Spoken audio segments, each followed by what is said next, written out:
Everyone, तो इस lecture में हम लोग centre of mass, collision, impulse, momentum, ये सब टॉपिक करने वाले हैं।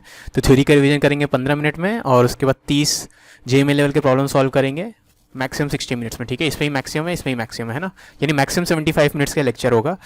तो इस लेक्चर का हाईलाइट्स बता देता हूँ मैं आपको। 30 जेईई लेवल के प्रॉब्लम सॉल्व करेंगे, उसमें से 5 जो है प्रीवियस ईयर के प्रॉब्लम है, उनमें से एक प्रॉब्लम 2020 का भी, एक या दो याद नहीं है मुझे। इंटीजर टाइप के प्रॉब्लम्स भी मैंने लिया है, इंटीजर सब्जेक्टिव बोलो जिसमें ऑप्शन ना रहे। ठीक है, फिर सब टाइप के प्रॉब्लम डिस्कस करेंगे। टाइम स्टैम्प और पीडीएफ का लिंक आपको डिस्क्रिप्शन में मिल जाएगा, तो वो देख के आप उसी क्वेश्चन को देख सकते हो जो क्वेश्चन आपको मन है, क्योंकि पीडीएफ अगर मिल गया है तो पीडीएफ देख के आपको पता चल जाएगा हाँ क्वेश्चन नंबर 10, 15 और 29 पे डाउट है, तो उन सब का लिंक्स आपको डिस्क्रिप्शन में मिल जाएगा। ऐसे एक सैम्पल टाइम स्टैम्प है, ठीक है ना। तो आपको ऐसे क्वेश्चन नंबर 1 किस समय डिस्कस हो रहा है, क्वेश्चन नंबर 5 किस समय, खाली आपको क्लिक करना है, यहाँ पे ब्लू वाले पार्ट में क्लिक करना होगा, अपने आप क्वेश्चन नंबर 5 खुल जाएगा। वैसे इसमें क्लिक करेंगे तो अपने आप क्वेश्चन नंबर 9 खुल जाएगा। ठीक है, तो अगर आपका एम है सेंटर ऑफ मास, कोलिजन और मोमेंटम को रिवाइज करना, तो इससे अच्छा लेक्चर आपको नहीं मिल सकता। ठीक है ना, तो आप बोरिंग लग सकता है क्योंकि यहाँ पे आपको फेस नहीं दिख रहा है, लेकिन बोरिंग चीज़ें करनी पड़ती है, समझ लो। ठीक है, तो चलो आगे बढ़ते हैं, स्टार्ट करते हैं थ्योरी का रिवीजन। तो सबसे पहले सेंटर ऑफ मास का डेफिनेशन क्या है। अगर आपको x coordinate of centre of मास निकालना है तो ये फॉर्मूला यूज़ करेंगे। ये सब पॉइंट मासेस के लिए वैलिड है ना, बहुत सारे पॉइंट मासेस कलेक्शन हो, बहुत सारे मतलब एक भी हो सकता है, दो भी हो सकता है, कितने भी हो सकते हैं, ये यूज़ करेंगे। जितने सारे होंगे उतने सारे टर्म्स ऊपर भी आ जाएंगे, नीचे भी। ठीक है ना, नीचे टोटल मास है, ऊपर है मास इनटू पोजीशन है। ठीक है, ये मैं एक्सीएम के लिए दिखाया है, वाईसीएम के लिए भी है, यहाँ पे हर जगह वाई वाई आ जाएगा, और जेडसीएम के लिए भी है। ठीक है ना, वैसे अगर आपके पास कंटिन्यूस मास डिस्ट्रीब्यूशन है, ठीक है, जैसे एक रॉड का केस है, रॉड में हर पॉइंट पे मास मिलेगा आपको, है ना, तो उस केस में आपको इसी चीज़ को इंटीग्रेशन से रिप्लेस करना है। यहाँ पे मास इनटू पोजीशन का प्रोडक्ट था, यहाँ भी मास इनटू पोजीशन का प्रोडक्ट है, तो इस केस में पॉइंट मास को डीएम से नोट करेंगे, और नीचे टोटल मास था, यहाँ पे टोटल मास है, इंटीग्रेशन करें तो टोटल हो गया। ठीक है ना, अब वेक्टर फॉर्म में पोजीशन ऑफ सेंटर ऑफ मास निकालना है, तो वापस यही कंटिन्यूस के लिए वही। ठीक है, velocity of centre of mass के लिए इसको डिफरेंशिएट कर दो विद रिस्पेक्ट टू टाइम, तो x का differentiation with respect to time आपको v दे देगा, तो जहाँ जहाँ x1 x2 दिख रहा है वहाँ v1 v2 and so on आ जाएंगे। ठीक है, तो ये आ जाएगा ना। अब x के अलॉन्ग सेंटर ऑफ मास का वेलोसिटी देख रहेंगे तो x के अलॉन्ग v1 लेंगे, x के अलॉन्ग v2 लेंगे एंड सो ऑन। वैसे y के अलॉन्ग देखेंगे तो y के along v1 and so on,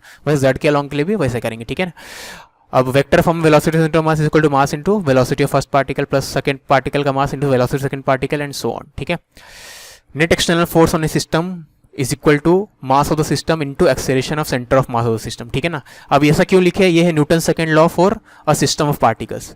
ठीक है ना, इससे पहले जो हम लोग न्यूटन लॉ पढ़ते थे वो पॉइंट मास के लिए वैलिड था, भले आप ब्लॉक ड्रॉ कर देते थे, लेकिन वो सब सिर्फ पॉइंट मास के लिए वैलिड था। इस चैप्टर से हम लोग सीखेंगे कि हाँ सिस्टम अगर मतलब पॉइंट मास नहीं है तब कैसे न्यूटन सेकंड लॉ लगाएंगे, तो ये तरीका लगाने का। ठीक है, तो तरीका बहुत ही सिंपल है, जैसे यहाँ पे एग्जांपल दे रहा हूँ मैं, जैसे आपके पास सोचो दुनिया में सिर्फ 3 पार्टिकल है, 1, 2 और 3।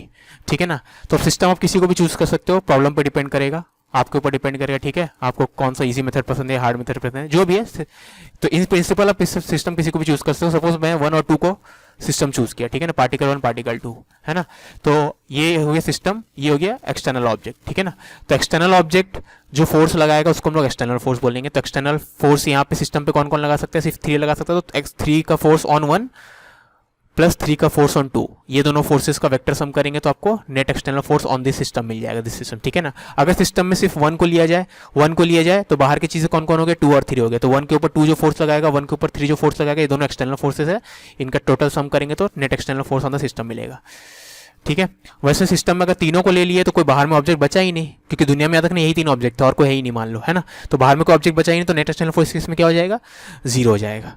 ठीक है, ये भी हो सकता है कि बाहर कोई ऑब्जेक्ट हो, बहुत सारे ऑब्जेक्ट्स हो और, लेकिन उन सब का नेट फोर्स 0 हो गया, वो भी हो सकता है, लेकिन मैं आपको सिंपल केस यहाँ पे दिखा रहा था। ठीक है ना, तो 2 और more objects need not be in contact. अब किसी करेक्शन ऑफ ऑब्जेक्ट को सिस्टम में लेने के लिए जरूरी नहीं कि वो लोग कॉन्टैक्ट में रहे, आप अर्थ और मून को सिस्टम में ले सकते हो, अर्थ और सन को सिस्टम में ले सकते हो, आपका ऊपर। ठीक है, कंजर्वेशन ऑफ लीनियर मोमेंटम ये क्या बोलता है, अगर net external force on a system 0 है, नेट एक्सटर्नल फोर्स कैसे निकालोगे, पहले आप सिस्टम चूज कर लेना, और फिर जो बाहर के लोग हैं वो लोग जो फोर्स लगा रहे होंगे सिस्टम में, उसको आप उनका वेक्टर सम करेंगे तो नेट एक्सटर्नल फोर्स मिल जाएगा। ठीक है ना, तो नेट एक्सटर्नल फोर्स की सिस्टम में अगर 0 लग रहा है तो आप श्योर हो सकते हो सिस्टम का मोमेंटम क्या हो जाएगा, कांस्टेंट रहेगा। ठीक है, मोमेंटम क्या होता है, मास इनटू वेलोसिटी, तो यहाँ पे मैं लिख देता हूँ मोमेंटम ऑफ द सिस्टम मतलब मास of the system into velocity of centre of mass. ठीक है, तो ये कांस्टेंट रहेगा, मतलब वेलोसिटी सेंटर ऑफ मास भी कांस्टेंट रहेगा, आप बोल सकते हो, है ना, अगर external net external force on the system 0। तो इसका रिवर्स भी ट्रू है, मतलब अगर आप देख रहे हो कि सिस्टम का मोमेंटम कांस्टेंट है, ठीक है, सिस्टम का मोमेंटम क्या है, लीनियर मोमेंटम कांस्टेंट है, तो नेट एक्सटर्नल फोर्स जीरो होगा, है ना। अब इसी को आप अलग अलग डायरेक्शन के अलॉन्ग अगर कॉम्पाउंड ले लोगे तो ये चीज़ 3 इक्वेशंस में टूट जाएगा, ठीक है ना। तो अगर नेट एक्सटर्नल फोर्स एक्स के अलॉन्ग सिस्टम पे जीरो है तो momentum of the system along x constant रहेगा। उल्टा भी ट्रू है, मतलब अगर momentum of the system along x constant दिख रहा है आपको तो यू कैन बी श्योर कि net external force on the system along x axis zero होगा, ठीक है ना। वैसे वाई के लिए वैसे ही जेड के लिए। अगर initial velocity center of mass के सिस्टम का सेंटर ऑफ मास का इनिशियल वेलोसिटी अगर जीरो है और एक्सटर्नल फोर्स सिस्टम पे जीरो लग रहा है तो आप बोल सकते हो कि सेंटर ऑफ मास उसका मूव करेगा ही नहीं, ठीक है। सेंटर ऑफ मास कभी मूव नहीं करने वाला सिस्टम का, है ना। अगर ये दोनों कंडीशन ट्रू है तो सेंटर ऑफ मास कभी मूव नहीं करेगा, ठीक है ना। ये एक्सटर्नल फोर्स जीरो हमेशा होना चाहिए, है ना। ये नहीं कि खाली इनिशियल मोमेंट में, ये इनिशियल मोमेंट का चीज़ है लेकिन ये पूरे ड्यूरेशन का चीज़ है, ठीक है ना। तो as long as net external force की सिस्टम पे जीरो लग रहा होगा और उसका इनिशियल सेंटर ऑफ मास का वेलोसिटी अगर इनिशियली सेंटर ऑफ मास का वेलोसिटी अगर जीरो है तो आप श्योर हो सकते हो कि as long as net external force zero लग रहा है उस सिस्टम का सेंटर ऑफ मास मूव ही नहीं करेगा, ठीक है। अब displacement of centre of mass निकालने के लिए फिर से ऊपर में तो बताए थे पोजीशन वाला, उसको डिफरेंशिएट करेंगे तो ऐसा आ जाएगा। लीनियर इंपल्स का डेफिनेशन होता है चेंज इन लीनियर मोमेंटम, ठीक है। उसको लीनियर इंपल्स बोलते हैं। ऑफकोर्स एक वेक्टर है क्योंकि मोमेंटम एक वेक्टर है, लीनियर मोमेंटम वेक्टर है तो ये उसका चेंज भी वेक्टर आएगा, ठीक है। कोएफिशिएंट ऑफ रेस्ट्रिक्शन क्या होता है, velocity of separation just after collision divide by velocity of approach just before collision. तो दो ऑब्जेक्ट्स अगर कोलाइड कर रहे हैं तो जस्ट बिफोर कोलिजन उनका वेलोसिटी ऑफ अप्रोच क्या है, किस रेट से उनके बीच का सेपरेशन डिक्रीज हो रहा है ना, ठीक है। और आफ्टर कोलिजन किस रेट से उनके बीच का सेपरेशन इंक्रीज हो रहा है, ठीक है ना। उसको हम लोग बोलते हैं कोएफिशिएंट ऑफ रेस्टिट्यूशन। तो यहाँ पे मैं 2-3 एग्जांपल आपको दिखाया हूँ। जैसे before collision, just before collision अगर दो ऑब्जेक्ट जो है एक स्लो चल रहा है एक फास्ट चल रहा है तो ऑफकोर्स कोलाइड होंगे, ठीक है ना। क्योंकि आपका उल्टा बना दिया मैं, ये आपका 5 होना चाहिए था, कोई प्रॉब्लम नहीं, ये 5 हो जाएगा, ये 2 हो जाएगा, ठीक है। इसको छोटा मान लो थोड़ा, है ना। तो ये 5 है, ये 2 है, हाँ, ठीक है ना। तो ऑफकोर्स ये तेज से चल रहा है तो इससे कोलाइड करेगा, ठीक है ना। तो इसके से वेलोसिटी ऑफ अप्रोच क्या हो जाएगा, ये तो अप्रोच करना चाहता है इस ऑब्जेक्ट को लेकिन ये दूर भागना चाहता है, ये देखो इसके तरफ जा रहा है लेकिन ये इससे दूर भाग रहा है, ठीक है ना। तो अप्रोच की बात हो रही है तो अप्रोच ये करना चाहते हैं तो इसको पॉजिटिव ले लिए, ये दूर भागना चाहते हैं तो इसको नेगेटिव ले लिए, ठीक है ना। तो इसमें राइट को पॉजिटिव लेफ्ट को नेगेटिव वो सब मत करना, ठीक है ना। सिंपल ये तरीका याद रखना, है ना। सपोज यही ऑब्जेक्ट्स का आफ्टर कोलिजन ऐसा सिचुएशन है कि ये वाला ऑब्जेक्ट पीछे जाने लगा, ये वाला आगे जाने लगा, ऐसा कुछ हो गया मान लो, ठीक है। तो इस केस में वेलोसिटी ऑफ सेपरेशन क्या है, क्योंकि आफ्टर कोलिजन तो लोग सेपरेट होंगे, है ना। तो सेपरेट होंगे तो ये भी सेपरेशन मदद करे क्योंकि ये भी इससे दूर जा रहा है और ये भी इसको भी देखेंगे तो ये भी इससे दूर जाना चाहता है, तो दोनों ऐड हो जाएंगे, ठीक है ना। क्योंकि दोनों एक दूसरे से दूर जा रहे हैं तो सेपरेशन में दोनों का कंट्रीब्यूशन पॉजिटिव आएगा, ठीक है ना। वैसे एक और एग्जांपल ले लेते हैं, यहाँ पे बिफोर कोलिजन देखें तो दोनों एक दूसरे को अप्रोच कर रहे हैं तो वेलोसिटी ऑफ अप्रोच में ये भी मदद कर रहा है, यही मदद कर रहा है, तो दोनों को प्लस में लेंगे। वैसे velocity of separation after collision अगर देखें तो ये दूर भागना चाह रहा है तो इसको माइनस में लेंगे, वेलोसिटी सेपरेशन देख रहे हैं तो सेपरेशन के लिए ये मदद करे क्योंकि ये तो सेपरेट होना चाहता है तो इसको प्लस में लेंगे। जो सेपरेशन की बात हो रही तो जो दूर भागना चाहता है उसको प्लस में लेंगे, ठीक है। अप्रोच की बात हो रही तो जो पास आना चाहता है उसको प्लस में लेंगे। तो सेपरेशन में ये दूर जाना चाहता है तो इसको प्लस में लेंगे क्योंकि वेलोसिटी सेपरेशन निकाल रहे हैं और ये सेपरेशन के अगेंस्ट जा रहा है, मतलब सेपरेशन कम करना चाह रहा है तो इसको माइनस में लेंगे, ठीक है ना। तो यही तरीका है। वैसे कोई भी केस इसमें इन चारों में से देखोगे तो आप सब केसेस मतलब एक सेंस में कवर हो गया होगा, ठीक है। या तो इधर सेम डायरेक्शन मूव करने वाले होते हैं या अपोजिट डायरेक्शन मूव करने वाले होते हैं, तो हर केस जितना भी हो सकता है सब कवर हो गया। अब कोएफिशिएंट ऑफ रेस्ट्रिक्शन को ई से नोट करते हैं। ई का स्पेशल वैल्यूज़ यहाँ पे या कुछ अलग अलग वैल्यूज़ के लिए को क्या क्या बोलते हैं वो सब देख रहे हैं। जैसे ई का वैल्यू अगर 1 है तो उसको हम परफेक्टली इलास्टिक कोलिजन या सिंपली इलास्टिक कोलिजन बोलते हैं। इस केस में loss in kinetic energy of system 0 होता है, यानी kinetic energy of system before collision will be equal to kinetic energy of system after collision. Just before collision और just after collision equal रहेगा, during collision equal नहीं रहेगा, ठीक है ना। तो यहाँ पे याद रखना kinetic energy just before collision is equal to kinetic energy just after collision. During collision this is not equal to kinetic energy during collision, ठीक है ना। ड्यूरिंग कोलिजन जो है जब कोलिजन हो ही रहा है ना, उस समय जो काइनेटिक एनर्जी होगा इससे कम रहेगा क्योंकि ऑब्जेक्ट्स का डिफॉर्मेशन में कुछ एनर्जी कन्वर्ट हो जाता है, ठीक है ना। डिफॉर्म्ड ऑब्जेक्ट्स हो जाते हैं कोलिजन के दौरान, तो ऑब्जेक्ट्स डिफॉर्म रहते हैं, ठीक है ना।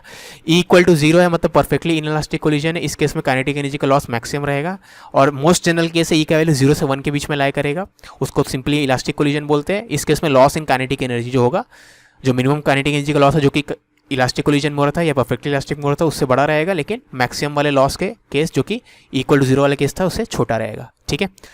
तो ये चीज़ इन दोनों के बीच में रहेगा, है ना, मतलब ये बीच वाला केस है। इम्पल्सिव फोर्सेस जो होते हैं, इम्पल्सिव फोर्सेस मतलब ऐसे फोर्सेस जो बहुत कम टाइम के लैग के लिए और बहुत बड़े हो, ठीक है ना, बहुत बड़े फोर्सेस हो, है ना। जैसे बॉल को आप फेंकते हो तो जब ज़मीन से टकराता है उस समय उस पर इम्पल्सिव फोर्स लग रहा हो जिस देर के ज़मीन से टकरा रहा है ना। तो इम्पल्सिव फोर्सेस जो होते हैं वो किसी सिस्टम का लीनियर मोमेंटम चेंज कर सकते हैं in very small amount of time also, क्योंकि बहुत बड़े फोर्सेज तो छोटे टाइम में भी चेंज कर सकते हैं, ठीक है ना। नॉन इम्पल्सिव फोर्सेज जो होते हैं cannot change the momentum of A system in small duration of time. तो इसका मतलब क्या है, यूजुअली कोलिजन्स और एक्सप्लोजन क्या होते हैं, वो ऐसे इवेंट्स होते हैं जो बहुत कम टाइम के लिए अकर करते हैं ना। जैसे दो बॉस कोलाइड करते हैं तो बहुत देर के लिए कोलाइड नहीं करते रहेंगे, कोलाइड करके तुरंत सेपरेट भी हो जाते हैं, ठीक है ना। तो यूजुअली कोलिजन हो या एक्सप्लोजन हो, ये सब स्मॉल ड्यूरेशन वाले इवेंट्स होते हैं, तो इनके लिए हम लोग सिर्फ नॉन इम्पल्सिव फोर्सेज का इफेक्ट देखेंगे, क्योंकि स्मॉल ड्यूरेशन ऑफ टाइम में इम्पल्सिव फोर्सेज, मतलब सॉरी इसमें सिर्फ उल्टा बोल दिया मैं, इम्पल्सिव फोर्सेज का इफेक्ट देखेंगे, क्योंकि स्मॉल ड्यूरेशन ऑफ टाइम पे यही इफेक्टिव रहेगा, है ना। इतना बड़ा फोर्स है कि छोटे टाइम में भी ये कुछ चेंज कर जाएगा, है ना। लेकिन नॉन इम्पल्सिव फोर्सेस जो होते हैं नॉर्मल वैल्यू के फोर्सेस रहेंगे, नॉर्मल, ठीक है ना। नॉर्मल जैसे आपका हो गया एम जी स्प्रिंग फोर्सेस, सब नॉन इम्पल्सिव फोर्सेस का एग्जांपल है, ठीक है ना। तो ये सब फोर्सेस जो होंगे ये स्मॉल ड्यूरेशन ऑफ टाइम पे ज़्यादा चेंजेस, मतलब मोमेंटम में अप्रिशिएबल चेंजेस नहीं ला सकते, तो उनको नेग्लेक्ट करेंगे, ठीक है ना। तो कोलिजन के दौरान हम लोग यही करेंगे। तो हर कोलिजन के क्वेश्चन में यही करना होगा। सबसे पहले चेक कर लेंगे अगर इम्पल्सिव फोर्सेस एब्सेंट होंगे, सपोज एक्स के लॉन्ग इम्पल्सिव फोर्सेस एब्सेंट है, तो एक्स के long initial momentum is equal to final momentum. पूरे कोलिजन के दौरान हम लोग यही देखेंगे, ठीक है ना। External impulsive forces, of course external impulsive forces यहाँ पे होना चाहिए, ठीक है, क्योंकि हर एक कोलिजन में इम्पल्सिव फोर्सेस तो इन्वॉल्व होंगे ही, हमें एक्सटर्नल इम्पल्सिव फोर्सेस का बात करना है, ठीक है ना। यहाँ में भी एक्सटर्नल इम्पल्सिव फोर्स है ना, इंटरनल फोर्सेस तो कुछ चेंज कर ही नहीं सकते, मतलब मोमेंटम में, है ना। तो यहाँ पे जितना ही बात हो रहा था, मैं जितना भी पिछले 2 मिनट से बोल रहा था, एक्सटर्नल इम्पल्सिव फोर्सेस और एक्सटर्नल नॉन इम्पल्सिव फोर्सेस के लिए ही बोल रहा था, ठीक है। तो आई होप आपको लेक्चर समझ में आया होगा, थ्योरी वाला पार्ट। अब क्वेश्चन पर जंप करते हैं।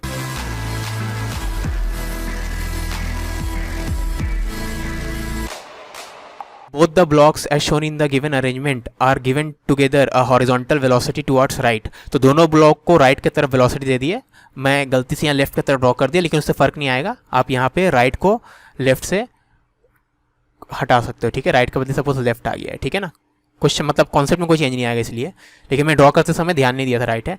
And ACM with the subsequent acceleration of centre of mass. तो क्वेश्चन ने बोल दिया है इसको सिस्टम लेना, ठीक है, कुछ बोला नहीं गया तो इसको सिस्टम लिएंगे, तो इसको सिस्टम लिए है। इस सिस्टम के दोनों ऑब्जेक्ट्स को लेफ्ट की तरफ हम लोग इक्वल वेलोसिटी दे दी है ना, क्वेश्चन ने बोल दिया आपको, ठीक है ना, ठीक है। हॉरिजॉन्टल वेलोसिटी दे दी है ना, इक्वल हो कि नहीं ज़रूरी नहीं है, हॉरिजॉन्टल दे दिया, ठीक है। V1 है, मान लो ये V2 है, ठीक है। तो आपको इस सिस्टम का सेंटर ऑफ मास का एक्सेलरेशन क्या होगा, ठीक है ना। अब हमें पता है कि इनके बीच में ही फ्रिक्शन एग्जिस्ट कर रहा होगा, क्योंकि वेलोसिटी से अनइक्वल होंगे तो इनके बीच में फ्रिक्शन एग्जिस्ट कर रहा होगा, लेकिन वो इंटरनल फोर्स है, क्योंकि आपको आपने इस सिस्टम ले लिया, ठीक है ना। इस पर ये फ्रिक्शन लगा रहा, इस पर ये फ्रिक्शन लगा रहा, तो इंटरनल फोर्स हो गया, ठीक है ना। तो इस सिस्टम के बाहर का कौन कौन चीज़ है, बाहर का चीज़ जैसे एक एग्जाम्पल है ग्राउंड, है ना। तो ग्राउंड जो फोर्स लगा रहा होगा वो एक्सटर्नल फोर्स है।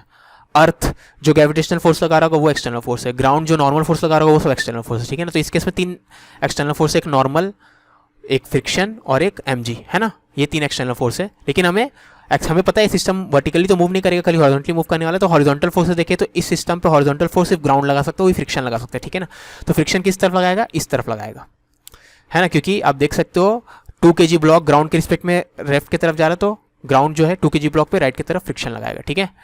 तो राइट की तरफ फ्रिक्शन लग रहा है ना, ठीक है। अब हम लोग को पता है कि क्योंकि स्लिपिंग हो रहा है तो काइनेटिक फ्रिक्शन लेंगे। काइनेटिक फ्रिक्शन क्या होता है, म्यू इंटू एन।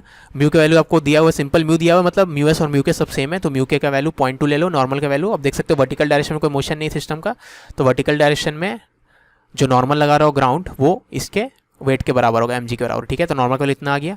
तो एक्सेलरेशन सेंटर ऑफ मास क्या होता है, net force divide by mass. तो नेट फोर्स कितना है, एक्सटर्नल फोर्स यही है सिर्फ, क्योंकि ये दोनों तो कैंसिल कर रहे हैं, यही है। तो दिस डिवाइड बाय मास करेंगे तो आंसर आ जाएगा 2, ठीक है, ऑप्शन डी। क्वेश्चन नंबर 2 में a machinist starts with 3 identical square plates but cuts 1 corner from one of them. तो सपोज स्टार्टिंग में ऐसा स्क्वायर प्लेट था, तो काट के ऐसा बना दिया उसको, यहाँ पे दिख रहा है आपको, फिर काट के ऐसा बना दिया। क्वेश्चन में याद रखना सिर्फ ये तीनों डायग्राम था, ये मैं बना हूँ, ठीक है, आपको समझाने के लिए। फिर एक में ऐसा दोनों तरफ से काट दिया, एक में 3 तरफ से काट दिया, 3 एंड से काट दिया, ठीक है ना। तो तीनों केसेस में आपको बोला गया है rate the plates according to x coordinate of the centre of mass, ठीक है ना। किसका एक्स कोऑर्डिनेट कम है, किसका एक्स कोऑर्डिनेट ज़्यादा है, वो सब बताना है हमें, है ना। सेंटर ऑफ मास का एक्स कोऑर्डिनेट, ठीक है। तो ध्यान देना, यहाँ पे इस ऑब्जेक्ट का सेंटर ऑफ मास निकालेंगे, उसका एक्स कोऑर्डिनेट निकालेंगे, इसका सेंटर ऑफ मास का एक्स कोऑर्डिनेट निकालेंगे, इसका सेंटर ऑफ मास का एक्स कोऑर्डिनेट निकालेंगे, फिर देखेंगे कौन सबसे बड़ा होगा, कौन सबसे छोटा होगा, उसके हिसाब से अरेंज कर देंगे, ठीक है, स्मॉलेस्ट टू लार्जेस्ट, ठीक है। यहाँ तक समझ में आया। चलो अब याद रखना, सेंटर ऑफ मास निकालने के बाद कोऑर्डिनेट सिस्टम पता होना चाहिए। तो कोऑर्डिनेट सिस्टम तीनों केस में centre of the original square है, ठीक है। तो यहाँ पे आप ओरिजिनल स्क्वायर है। अब ध्यान देना, हम लोग ये 3 चीज़ यूज़ करेंगे। अगर आप लेफ्ट साइड से मास हटा रहे हो तो सेंटर ऑफ मास राइट की तरफ शिफ्ट होगा। एग्जाम्पल सिंपल है, अगर ये समझ में, सपोज ये रॉड है, रॉड का अगर आप सपोज ये रॉड है, रॉड का आप इतना पार्ट काट दियो, तो पहले रॉड का सेंटर ऑफ मास यहाँ पे था, ठीक है, आप कुछ पार्ट काट दियो तो अब नया सेंटर ऑफ मास यहाँ पे होगा, तो रॉड का देखो सेंटर ऑफ मास शिफ्ट हो गया ना, तो लेफ्ट से मास हटाओगे तो राइट की तरफ शिफ्ट होगा सेंटर ऑफ मास। ठीक है, तो ओरिजिनल ऑब्जेक्ट ये था, तो इससे हम लोग लेफ्ट की तरफ से एक मास हटा दिए तो राइट की तरफ शिफ्ट हो गया centre of mass by x1 मान लो।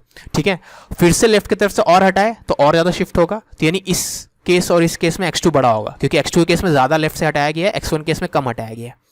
यहाँ तक समझ में आई बात? ठीक है, तो हमें ये तो पता चल गया x2 ग्रेटर देन x1 है, यानी 2 बड़ा है 1 से, तो 2 बड़ा है 1 से, 2 बड़ा है 1 से, 2 बड़ा है 1 से, 2 बड़ा है 1 से, 2 बड़ा है 1 से, इन तीनों केसेस में 2 बड़ा है 1 से। ठीक है ना, तो ऑप्शन एलिमिनेट नहीं हो रहा। और देखना होगा नेक्स्ट क्या यूज करेंगे, centre of mass lies on symmetry axis, ये आपको पता है। ठीक है, जैसे यहाँ पे सिमेट्री एक्सिस वाई भी है, एक्स भी है, एक्स के अबाउट भी सिस्टम जो है सिमेट्रिकल है, एक्जैक्टली ऊपर जैसे वैसे नीचे, वैसे वाई के अबाउट भी लेफ्ट की तरफ जैसा एक्जैक्टली राइट की तरफ है। ठीक है, तो यहाँ पे भी हम लोग देख सकते हैं कि सेंटर ऑफ मास यहाँ पे नहीं होगा एक्जैक्टली, क्योंकि ये सिमेट्री एक्सिस नहीं है, याद रखना। ठीक है, सिमेट्री एक्सिस आपको अगर यहाँ पे ड्रॉ करना है तो मैं तो खाली वाई एक्स कोऑर्डिनेट बताऊँ, सिमेट्री एक्सिस यहाँ पे ये है, इस लाइन के अबाउट आप देखोगे तो सिस्टम सिमेट्रिकल एक्जैक्टली, तो सेंटर ऑफ मास यहाँ कहीं होगा, है ना। ये मत सोचना सेंटर ऑफ मास है, सेंटर ऑफ मास का एक्स कोऑर्डिनेट में दिखा रहा था। ठीक है, सेंटर ऑफ मास यहाँ पे होगा, इसका एक्स कोऑर्डिनेट आप देखोगे तो ऐसा आएगा। ठीक है, ये आपका, ठीक है ना। वैसे यहाँ पे सिमेट्री एक्सिस एक्स एक्सिस ही है ना, इसके अबाउट सिमेट्रिकल है फिगर, तो सेंटर ऑफ मास एक्सिस में लाई करेगा। यहाँ पे देखेंगे तो कोई भी सिमेट्री एक्सिस अभी तक दिख नहीं रहा है, तो सेंटर ऑफ मास सपोज यहाँ कहीं लाई कर रहा है, ये है सेंटर ऑफ मास, उसका एक्स कोऑर्डिनेट यहाँ पे दिखाया हूँ मैं। ठीक है, इसको मिटा दो, है ना। चलो अब लास्ट वाले से हम लोग ऑप्शन एलिमिनेट कर देंगे further, shift is proportional to fraction of mass removed. ठीक है, इसका मतलब क्या है, जितना ज़्यादा मास आप हटाओगे उतना ज़्यादा शिफ्ट होगा, और ओरिजिनल मास पे भी डिपेंड करेगा। मतलब क्या है, जैसे ये एक रॉड है, इतना बड़ा रॉड है, ठीक है ना, एक केस में सिर्फ इसका इतना मास हटाए मान लो। ठीक है, ये ओरिजिनल सेंटर ऑफ मास है, तो सेंटर ऑफ मास सपोज इतने से शिफ्ट हुआ, और सेम रॉड लिए या सपोज कम लेंथ का रॉड लिए। ठीक है, अब ये कम लेंथ का रॉड है, इसमें फिर से उतना ही लेंथ का ऑफ द रॉड रिमूव करे, जितना यहाँ पे रिमूव किया तो उतना ही यहाँ पे रिमूव किए, तो इस केस में ओरिजिनल पोजीशन से ज़्यादा शिफ्ट होगा। ठीक है ना, क्योंकि इस केस में जो रिमूव्ड मास है वो ज़्यादा बड़ा fraction of original mass. Suppose ये रिमूव्ड मास 1 kg था, ओरिजिनल मास था टोटल 10 kg। ठीक है ना, और ये रिमूव फिर से 1 kg है, लेकिन ओरिजिनल मास है अभी मान लो 8 kg या 9 kg वैसा कुछ मान लो। ठीक है ना, तो यहाँ पे फ्रैक्शन ऑफ रिमूव मास कितना है 1/10, यहाँ पे फ्रैक्शन जो रिमूव है 1 ओरिजिनल मास कितना 8।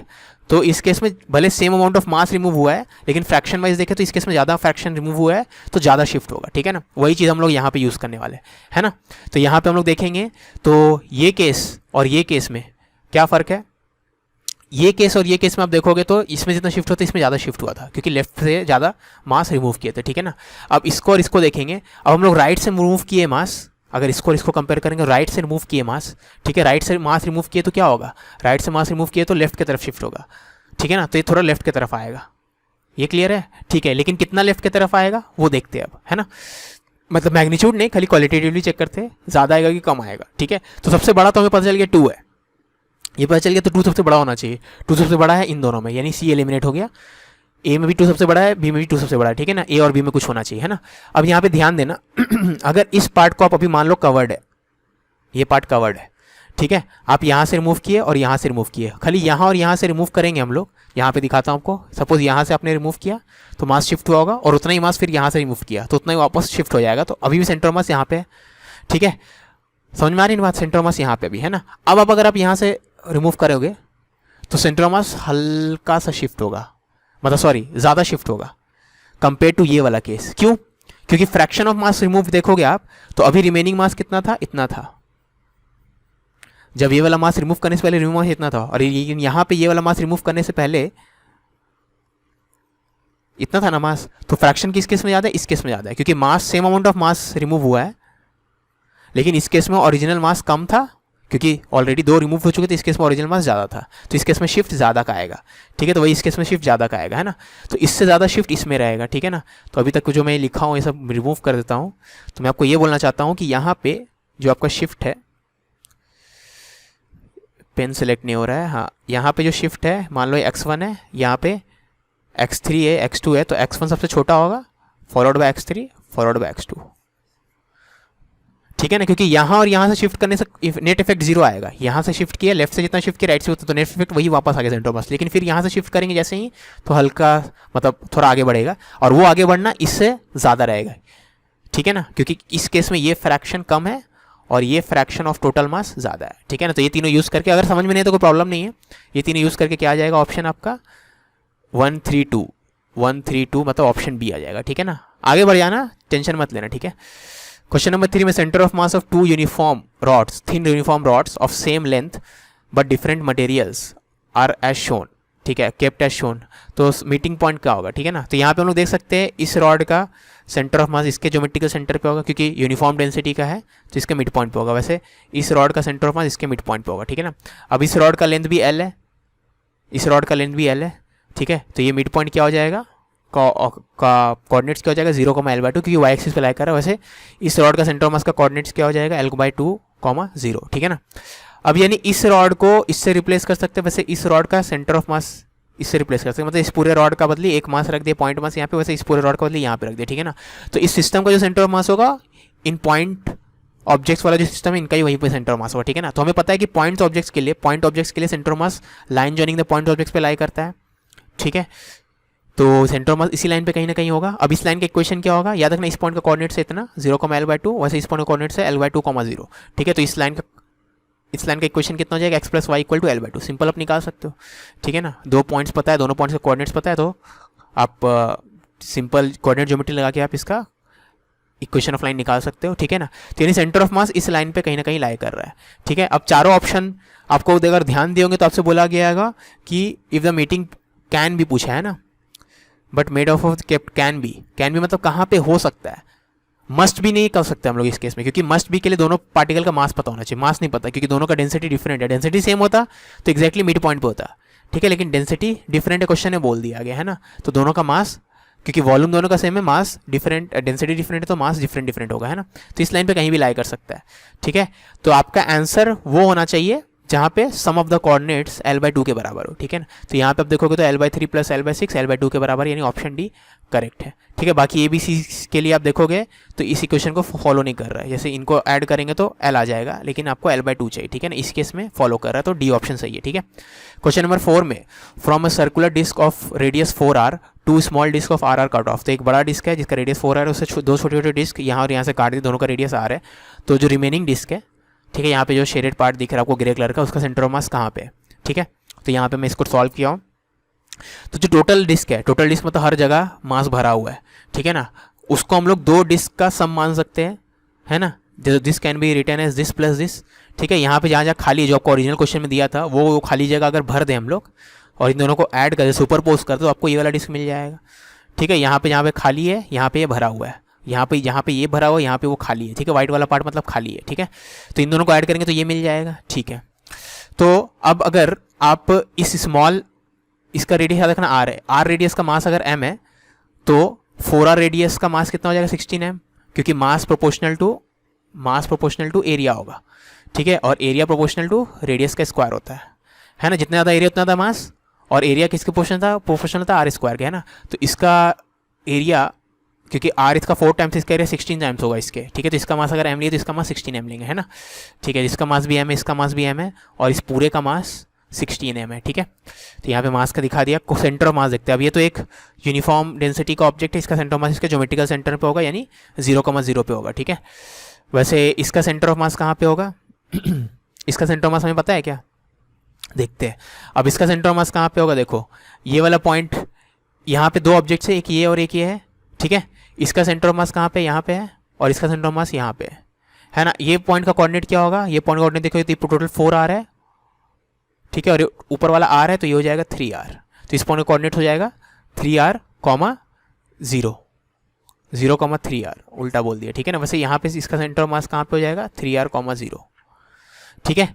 अब हमें पता है कि दो पॉइंट मासेस है, दोनों का मास इक्वल है, क्योंकि ये वाला स्फीयर और ये स्फीयर का मास इक्वल है, तो इनका सेंटर ऑफ मास इसके मिड पॉइंट पे होगा, तो इसका सेंटर ऑफ मास इसके मिड पॉइंट पे होगा, ठीक है ना। अब मिड पॉइंट कैसे निकालेंगे, कोऑर्डिनेट्स पता है, एंड पॉइंट्स का तो एवरेज ले लेंगे, तो this plus this by 2 3r/2 वैसे this plus this by 2 3r/2, ठीक है ना। तो ये दोनों मासेस का centre of mass mid point पे होगा, इन दोनों सेंटर्स के मिड पॉइंट पे होगा, ठीक है। वैसे इसका सेंटर ऑफ मास x और y मान लिया, यही तो पता करना है हमें, है ना। क्वेश्चन में इसी से बोला था इसका सेंटर ऑफ मास पता करो, ठीक है। अब लगाए थे सेंटर ऑफ मास का इक्वेशन क्या होता है, total mass into x coordinate of centre of mass, total mass into x coordinate of centre of mass will be equal to इसका मास इंटू इसका x coordinate of centre of mass, तो 2m into this plus इसका mass into इसका x coordinate, ठीक है। वैसे y के long लगाएंगे वही इक्वेशन, तो x इससे पहले वाले इक्वेशन से x का वैल्यू आ जाएगा, दूसरे वाले से y का वैल्यू आ जाएगा, तो इसका मतलब ऑप्शन क्या है, सी सही है, ठीक है।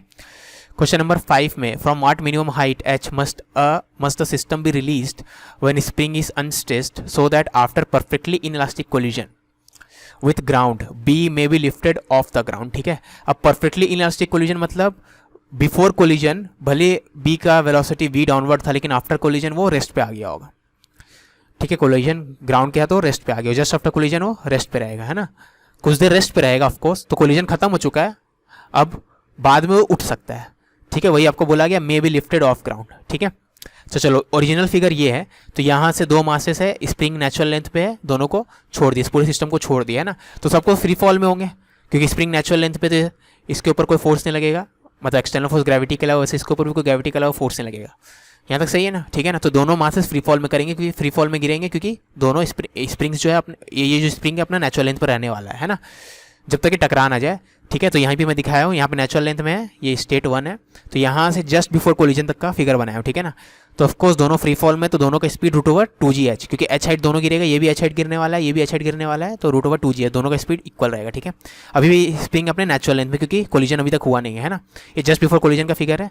जस्ट आफ्टर कोलिजन देखेंगे तो बी तो रेस्ट पे आ गया, क्वेश्चन में बोल दिया कि ई इक्वल टू 0 है, मतलब परफेक्टली इलास्टिक है, मतलब बी कोलाइडिंग ऑब्जेक्ट यहाँ पे क्या बी और ग्राउंड है ना, तो बी ग्राउंड के रिस्पेक्ट में रेस्ट पे आ जाएगा, है ना। अभी भी स्प्रिंग नेचुरल लेंथ में होगा क्योंकि just after collision, just before collision और जस्ट आफ्टर कोलिजन के बीच में जो टाइम गैप है वो बहुत ही स्मॉल होगा और स्प्रिंग का लेंथ को चेंज होने में टाइम लगता है। ठीक है, अभी भी नेचुरल लेंथ में है ना। अब स्प्रिंग जो है अपना लेंथ चेंज करेगा। ठीक है ना, क्योंकि ये चल रहा है, ये रुका हुआ है, मतलब स्प्रिंग जो है एक एंड रुक गया है, एक एंड अभी भी चल रहा है, तो स्प्रिंग अपना लेंथ चेंज करेगा। ठीक है, तो अभी ब्लॉक नीचे आएगा, लेकिन जैसे नीचे आएगा स्लो डाउन होते जाएगा क्योंकि स्प्रिंग कंप्रेस हो रहा है, नीचे आते थे कहीं ना कहीं रुकेगा फिर ऊपर जाएगा।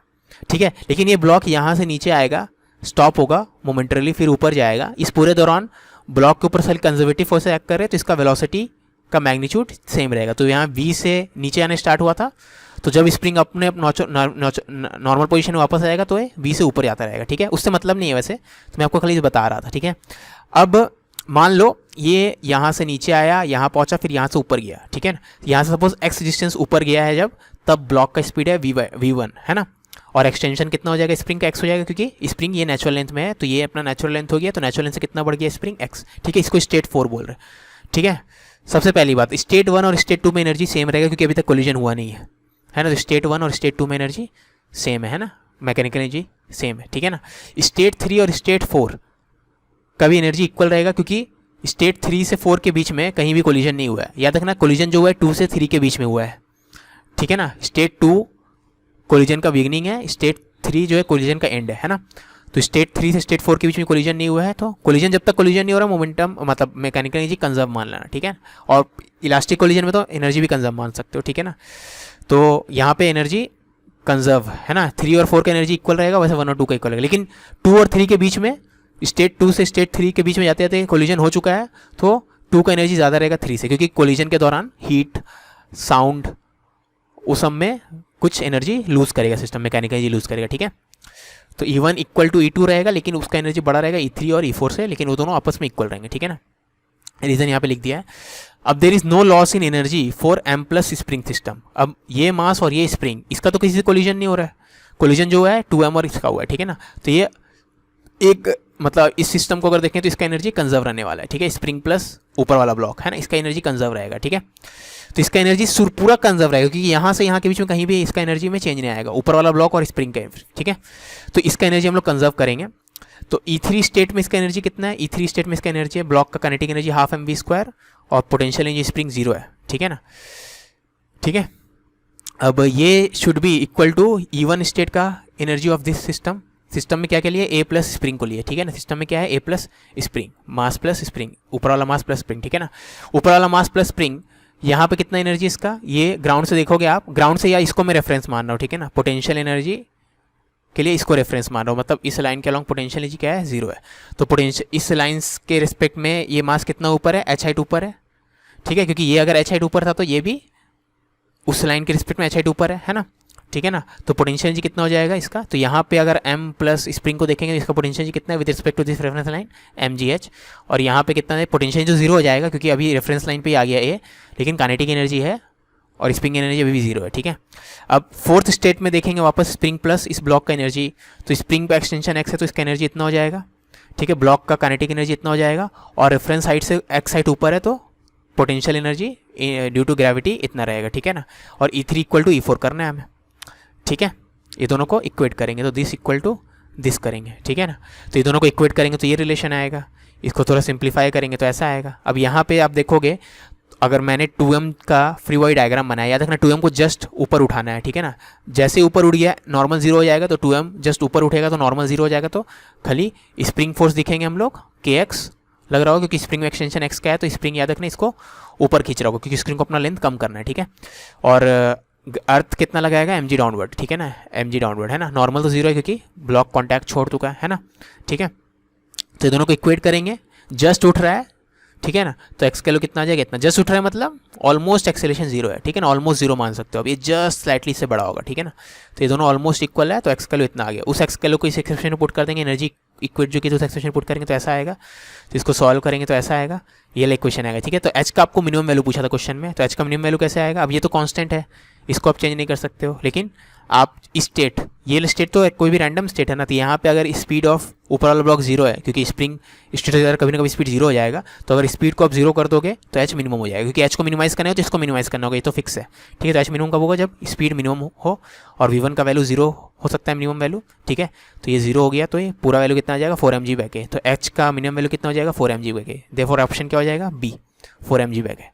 समझ में आई बात, ठीक है ना। याद रखना ऊपर वाला ब्लॉक और स्प्रिंग, इस सिस्टम का मैकेनिकल एनर्जी कंजर्व रहने वाला है, ठीक है। इस सिस्टम का मैकेनिकल एनर्जी कंजर्व रहने वाला है ना। इस पूरे को सिस्टम ले लेंगे तो इसका मैकेनिकल एनर्जी कंजर्व नहीं होने वाला।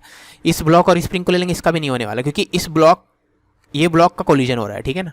लेकिन इसको देखेंगे तो इसका मैकेनिकल एनर्जी कंजर्व है ना, ठीक है। क्वेश्चन नंबर 6 में, a man weighing 80 kg standing at the centre of A flat boat and is 20 centimetre from the shore. तो ये शोर है, शोर में पेड़ ड्रॉ करके बता रहा हूँ, ठीक है। शोर हमेशा फिक्स पॉइंट है ना। ये बोट है आपका, ये बोट का मिड पॉइंट है, ठीक है ना। और मैन यहाँ पे खड़ा है, बीच में खड़ा है, ये इनिशियल स्टेट है ना। और मैन का जो पोजीशन है वो शोर से कितना दूर है 20 मीटर है, शुरू में बोला गया था, ठीक है। फिर आया क्वेश्चन में बोला गया कि मैन जो है लेफ्ट की तरफ मूव हुआ on the boat, on the boat मतलब with respect to boat left की तरफ मूव हुआ, ठीक है ना। यानी बोट के पहले सेंटर में था, तो बाद में बोट के सेंटर के लेफ्ट में होगा, ठीक है ना। तो मान लो बोट के सेंटर के लेफ्ट पे है मैन कहीं, ठीक है। अब ज़रूरी नहीं कि बोट आगे जाए, ज़रूरी नहीं हो, तो इक्वेशन लिखने के बाद पता चलेगा। वैसे आप बोल सकते हो कि इस सिस्टम को देखे तो इस सिस्टम पे हॉरिजॉन्टल डायरेक्शन में एक्सटर्नल फोर्स जीरो है, क्योंकि ये जो पानी है, पानी को हम लोग फ्रिक्शनलेस मान रहे, ठीक है ना। तो पानी हॉरिजॉन्टल डायरेक्शन में कोई फोर्स नहीं लगा सकते सिस्टम पे, है ना। या मान लो वेव्स वगैरह प्रेजेंट नहीं है, तो इस सिस्टम पे, बोट प्लस मैन सिस्टम पे हॉरिजॉन्टल डायरेक्शन में कोई एक्सटर्नल फोर्स नहीं है, ठीक है। तो इनिशियली ये सिस्टम का सेंटर ऑफ मास जहाँ पे होगा फाइनली वहीं रहने वाला है, क्योंकि इनिशियली दोनों रेस्ट पे थे, boat as well as man. तो initial center of mass rest पे है और कोई एक्सटर्नल फोर्स हॉरिजॉन्टल डायरेक्शन में लग नहीं रहा, तो ये हमेशा रेस्ट पे रहेगा, ठीक है ना। तो यानी अगर इस सिस्टम पे देखें दो ऑब्जेक्ट्स है, एक मैन है और एक बोट है, तो मैन अगर लेफ्ट की तरफ गया होगा तो बोट राइट की तरफ गया होगा। तो वो सोच के मैं यहाँ पे ड्रॉ किया हूँ। अगर आपको वो लॉजिक समझ में नहीं आया तो आप सिंपली कुछ भी मान लो, जैसे मैं माना हूँ कि मैन लेफ्ट गया तो बोट राइट गया, ठीक है। मैन लेफ्ट गया बाय ए, बोट राइट गया बाय बी, ठीक है ना। और फिर इक्वेशंस वगैरह लिखो, अगर ए और बी दोनों पॉजिटिव आ गया तो आप सही माने थे, ए नेगेटिव आया तो यानी मैन एक्चुअली में राइट गया था, वैसा हो जाएगा। वैसे बी नेगेटिव आया तो बोट एक्चुअली में लेफ्ट गया था एंड सो ऑन, वैसा हो जाएगा, ठीक है ना। तो सबसे पहले देखो यहाँ पे लॉजिक लिखा हूँ मैं, तो बोट प्लस मैन को सिस्टम लिया हूँ मैं। सबसे पहले सिस्टम चूज कर, कोई क्वेश्चन बनाने का मतलब ही नहीं है, ठीक है ना। इस चैप्टर में जो भी कॉन्सेप्ट सीखे हैं सिस्टम चूज करने के बाद ही वो सब लगा सकते हैं ना। तो सिस्टम का सेंटर ऑफ मास का एक्सेलरेशन अलोंग एक्स जीरो है, ठीक है। वाई के अलोंग भी कोई मोशन नहीं है, लेकिन हमें एक्स कहीं काम चल जाएगा, है ना।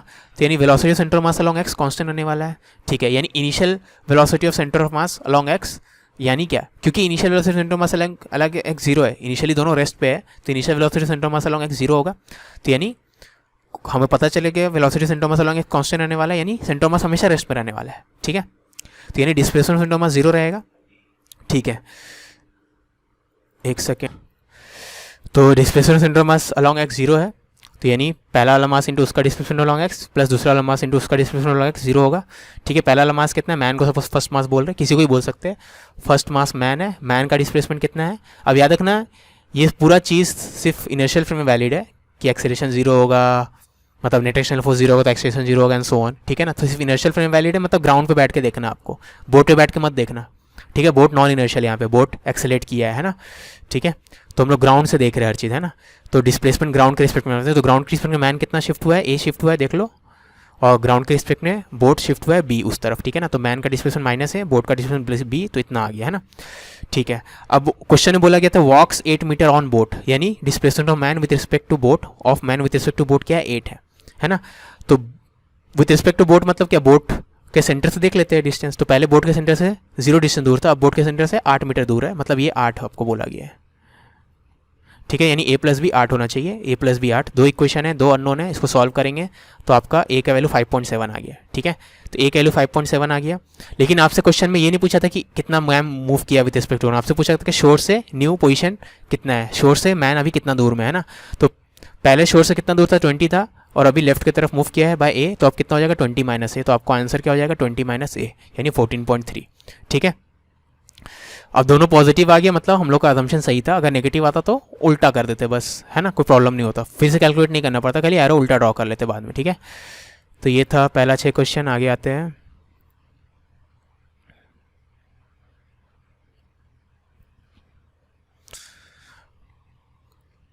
क्वेश्चन नंबर 7 में, ये जेईई मेन 2020 जनवरी का क्वेश्चन है। Particle of mass m is drop from A height h above ground, at the same time another particle of same mass is thrown vertically up. तो यहाँ से h हाइट से एक मास को ड्रॉप किए, उसी टाइम पे उसी मोमेंट में एक दूसरे मास सेम मास को यहाँ से ग्राउंड से फेंके विथ स्पीड √2gh, ठीक है। तो if they collide head on in completely inelastically, तो लोग कोलाइड कर रहे inelastically head on, the time taken by the combined mass to reach ground. तो कंबाइंड मास जो है, पहले m और m मिल के 2m बन जाएंगे, तो 2m मास को ग्राउंड पहुंचने में आफ्टर कोलिजन कितना टाइम लगेगा, ठीक है। तो चलो अगर इस सिस्टम में इस दोनों को ले लिए, ठीक है ना। सबसे पहले याद रखना सेंटर ऑफ मास ग्राउंड पे होगा जब वो कंबाइंड मास ग्राउंड पहुंच जाएगा, क्योंकि दोनों मास अगर ग्राउंड पहुंच गया तो सेंटर मास भी ग्राउंड पे होगा, ठीक है ना। तो इनिशियली आप देखोगे तो सेंटर मास यहाँ पे है, मिड पॉइंट पे है ना, ठीक है। जब सेंटर मास ग्राउंड पहुंच गया होगा तो इनिशियल ग्राउंड से कितना ऊपर है सेंटर मास h/2, तो जब ग्राउंड पहुंच जाएगा तो उसका डिस्प्लेसमेंट हो जाएगा माइनस h/2, ठीक है ना। डिस्प्लेसमेंट सेंटर मास कितना हो जाएगा h/2 डाउनवर्ड, है ना। इनिशियल एक्सेलेरेशन या sorry initial velocity centre mass क्या हो जाएगा, इसका इनिशियल वेलोसिटी प्लस इसका इनिशियल वेलोसिटी डिवाइडेड बाय 2, ठीक है। दोनों मास इक्वल है तो दोनों का सम करेंगे, डिवाइडेड बाय 2 करेंगे, ठीक है। तो इनिशियल वेलोसिटी सेंटर मास इतना है। एक्सेलेरेशन सेंटर मास देखेंगे तो दोनों मासेस का एक्सेलेरेशन फिर से इक्वल है, ठीक है। तो सेंटर मास का एक्सेलेरेशन भी वही आ जाएगा, है ना। तो एक्सेलेरेशन सेंटर मास कांस्टेंट है, इनिशियल वेलोसिटी पता है हमें, डिस्प्लेसमेंट पता है, तो s equal to ut plus half square लगा सकते हैं, उसको लगाएंगे तो t का वैल्यू मिल गया, है ना। अब याद रखना ये जो टाइम मैं निकाला हूँ, ये टाइम यहाँ से यहाँ के बीच का है, इनिशियल मोमेंट से लेके फाइनल मोमेंट, मतलब जब पूरा का पूरा कंबाइंड मास ग्राउंड पहुँच गया है। लेकिन आपसे क्वेश्चन ने पूछा था कोलिजन के बाद से लेके ग्राउंड पहुँचने में सेंटर मास को कितना टाइम लगेगा, ठीक है। यानी आपसे ये वाला टाइम पूछा है ना। तो अगर हम लोग को ये वाला टाइम पता चल गया, ये t निकाल चुके हम लोग, लेकिन अब अगर ये निकाल ले समहाउ तो इन दोनों को सब्ट्रैक्ट करेंगे तो यहाँ से यहाँ के बीच का टाइम मिल जाएगा, ठीक है। तो अब हमारा काम क्या है, t0 निकालना, है ना। अब t0 निकालने के लिए देखो क्या करेंगे, रिलेटिव डिस्प्लेसमेंट देखेंगे इनका, ठीक है ना। तो इन दोनों ऑब्जेक्ट्स को देखें अगर, तो ये लोग कोलाइड करेंगे, जहाँ भी ये दोनों ऑब्जेक्ट जहाँ भी कोलाइड करें तो इनका रिलेटिव डिस्प्लेसमेंट कितना हो जाएगा, मतलब अगर इसमें बैठ के देखें तो ये कितना, इसको कितना चलना पड़ेगा इससे मिलने के लिए, h चलना पड़ेगा, ठीक है। तो रिलेटिव डिस्प्लेसमेंट h है, इनिशियल रिलेटिव वेलोसिटी इतना है और रिलेटिव एक्सेलेरेशन 0 है। इनिशियल रिलेटिव वेलोसिटी क्यों है, क्योंकि इसका वेलोसिटी है, इसका 0 है, तो दिस प्लस 0, है ना। तो इनिशियल रिलेटिव वेलोसिटी इतना है, वही रिलेटिव मोशन का कॉन्सेप्ट लगा रहे, इतना कवर करना है, इतना इनिशियल रिलेटिव वेलोसिटी है, लेकिन रिलेटिव एक्सेलेरेशन 0 है क्योंकि दोनों का एक्सेलेरेशन जी डाउनवर्ड है ना। तो क्योंकि एक्सेलेरेशन 0 है तो टाइम हो जाएगा distance by speed, distance by speed करेंगे तो इतना आ जाएगा, ठीक है ना। यानी t0 का वैल्यू मिल गया, t का वैल्यू मिल गया, तो पहले t0 का वैल्यू मिल गया, दोनों को सब्ट्रैक्ट करेंगे तो आंसर आ जाएगा इतना। तो आपको ऑप्शन में देखोगे तो इन टर्म्स ऑफ √h/g बोला था, है ना, मतलब ये वाला फैक्टर है सबके साथ, ठीक है। तो इस फैक्टर के अलावा क्या आना चाहिए, तो इस फैक्टर के अलावा क्या आना चाहिए, √3/2, यानी ऑप्शन 4, ठीक है। क्वेश्चन नंबर 8 में, a non zero external force acts on a system of particles, ठीक है। तो नेट एक्सटर्नल फोर्स आपका नॉन जीरो है, तो एक्सेलेरेशन सेंटर मास क्या होता है, फोर्स डिवाइडेड मास, अगर ये जीरो नहीं है तो एक्सेलेरेशन भी जीरो नहीं होगा, ठीक है।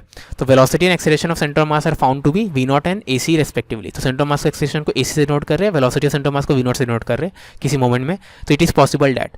तो कौन सा केस पॉसिबल है, ठीक है ना। तो हम लोग जो क्वेश्चन में दिया हुआ था एक्सटर्नल फोर्स के बारे में बताया गया था क्वेश्चन में, ठीक है। सॉरी क्वेश्चन में क्या बताया गया था, एक्सटर्नल फोर्स के बारे में बताया गया था, ठीक है। वेलोसिटी के बारे में कुछ नहीं बताया गया था। तो एक्सटर्नल फोर्स हम लोग एक्सेलेरेशन तो निकाल लिए, है ना। तो हम लोग को लेकिन वेलोसिटी का कोई इन्फॉर्मेशन है, तो नो इन्फॉर्मेशन अबाउट वेलोसिटी। तो वेलोसिटी में और मे नॉट भी जीरो हो भी सकता है, नहीं भी हो सकता, हमें नहीं पता, लेकिन एक्सेलेरेशन तो जीरो नहीं है, ठीक है। तो एक्सेलेरेशन जीरो नहीं है, यानी ये दोनों ऑप्शन एलिमिनेट हो गए, और वेलोसिटी जीरो हो भी सकता है, नहीं भी हो सकता है, ठीक है ना, यानी ये दोनों करेक्ट है, यहाँ पे वेलोसिटी जीरो है, यहाँ पे नहीं है, ठीक है। तो ऑप्शन आंसर क्या हो जाएगा, ए, है ना। क्वेश्चन नंबर 9 में lower surface of a plank is rough, तो ये प्लैंक का लोअर सरफेस रफ है and lying at rest on A rough horizontal surface, ठीक है। ये रेस्ट पे है एक रफ हॉरिजॉन्टल में, अपर सरफेस स्मूथ है, इसका अपर सरफेस स्मूथ है, यानी ये हेमिस्फीयर और प्लैंक के बीच कोई फ्रिक्शन एग्जिस्ट नहीं कर सकता, ठीक है। और लाइट स्ट्रिंग यहाँ पे लगा हुआ है। आफ्टर स्ट्रिंग इज बर्न, इस स्ट्रिंग को हटा दिए, काट दिए, बर्न कर दिए, तो centre of mass of sphere, sphere का सेंटर ऑफ मास कैसा मूव करने वाला है, स्ट्रेट लाइन में, मतलब किस पाथ में मूव करने वाला है, ठीक है।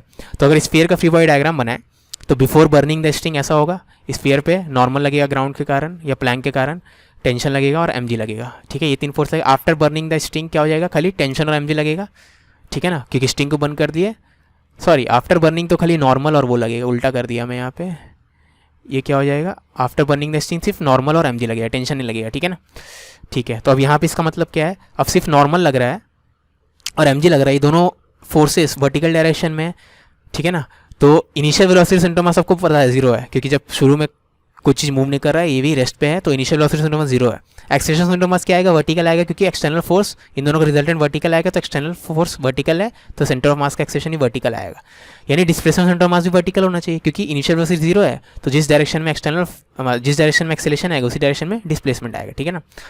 तो यानी ये स्ट्रेट लाइन होगा, क्योंकि फोर्सेस हमेशा स्ट्रेट लाइन के लॉन्ग लग रहे हैं, इनिशियली वो रेस्ट पे था, तो मोशन भी हमेशा उसी स्ट्रेट लाइन के लॉन्ग होता रहेगा, ठीक है। तो आपका स्ट्रेट लाइन के लॉन्ग मोशन होगा। फ्रिक्शन याद रखना, इस पे लग नहीं सकता ड्यू टू प्लैंक, ठीक है ना, इसलिए फ्रिक्शन को कहीं ड्रॉ नहीं किया है ना। हम लोग हेमिस्फीयर का सिस्टम लिए, यहाँ पे हेमिस्फीयर का फ्री बॉडी डायग्राम बनाए थे, ठीक है। एक सेकेंड आगे बढ़ते हैं। क्वेश्चन नंबर 10 में 3 interacting particles of masses 100, 200 and 400 each of velocity 20 in magnitude, और पहला वाला एक्स का मूव कर रहा है, दूसरा वाला वाई, तीसरा वाला z, due to force of interaction, यानी इनके आपस का interaction, the third particle stops moving, ठीक है। यानी इनके आपस, अगर इन तीनों को सिस्टम ले ले तो अंदर सिस्टम में कुछ हुआ कि थर्ड पार्टिकल स्टॉप हो गया, ठीक है। वेलोसिटी ऑफ सेकंड पार्टिकल उस मोमेंट में इतना है, तो फर्स्ट पार्टिकल का वेलोसिटी क्या होगा, ठीक है ना। तो इस अगर इन तीनों को मिला के सिस्टम ले ले तो कोई एक्सटर्नल फोर्स है नहीं, ठीक है, और जो भी चेंजेस आ रहे हैं इंटरनल फोर्सेस के कारण आ रहे हैं, तो हम लोग बोल देंगे मोमेंटम कंजर्व रहेगा।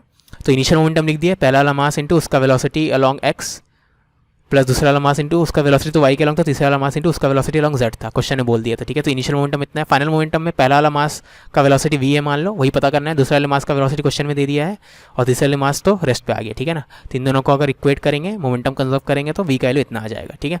क्वेश्चन नंबर 11 में a system of n particles is free from any external forces, कोई एक्सटर्नल फोर्स नहीं लग रहा, मतलब एक्सटर्नल फोर्स जीरो है, ठीक है, यानी मोमेंटम कांस्टेंट रहने वाला है, जीरो भी हो सकता है, नॉन जीरो भी हो सकता है, जैसे फॉर एग्जांपल 25 भी हो सकता है, कुछ भी हो सकता है, ठीक है।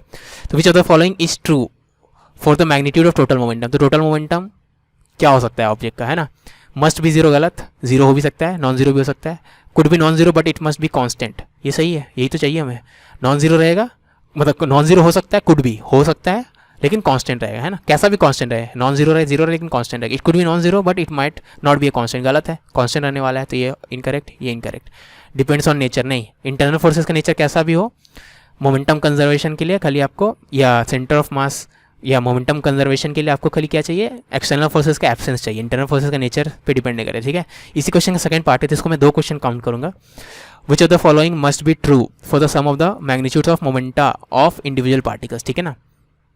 अब इसका एग्जाम्पल मैं देता हूँ, इसका मतलब क्या है, मोमेंटम ऑफ सिस्टम और sum of momentum of individual particle, इसका मतलब क्या है। सपोज 2 पार्टिकल, एक पॉजिटिव एक नेगेटिव है, दोनों का मास सेम है, ठीक है, दोनों इनिशियली रेस्ट पे है, तो इनिशियली इस पूरे सिस्टम का मोमेंटम कितना हो जाएगा, जीरो, क्योंकि इसका मोमेंटम भी जीरो, इसका मोमेंटम भी जीरो, ठीक है ना।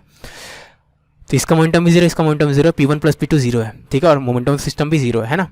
यहाँ पे देखो, अब सोचो कुछ देर के बाद आप देखोगे तो, क्योंकि ये नेगेटिव इसको अट्रैक्ट करेगा, ये पॉजिटिव इसको अट्रैक्ट करेगा, तो ये दोनों एक दूसरे की तरफ अट्रैक्ट होंगे, ठीक है। तो दोनों के पास कुछ ना कुछ वेलोसिटी आ गया होगा। मोमेंटम कंजर्वेशन से आप प्रूव कर सकते हो कि वेलोसिटीज मैग्नीट्यूड में इक्वल होंगे, डायरेक्शन में अपोजिट होंगे, ठीक है।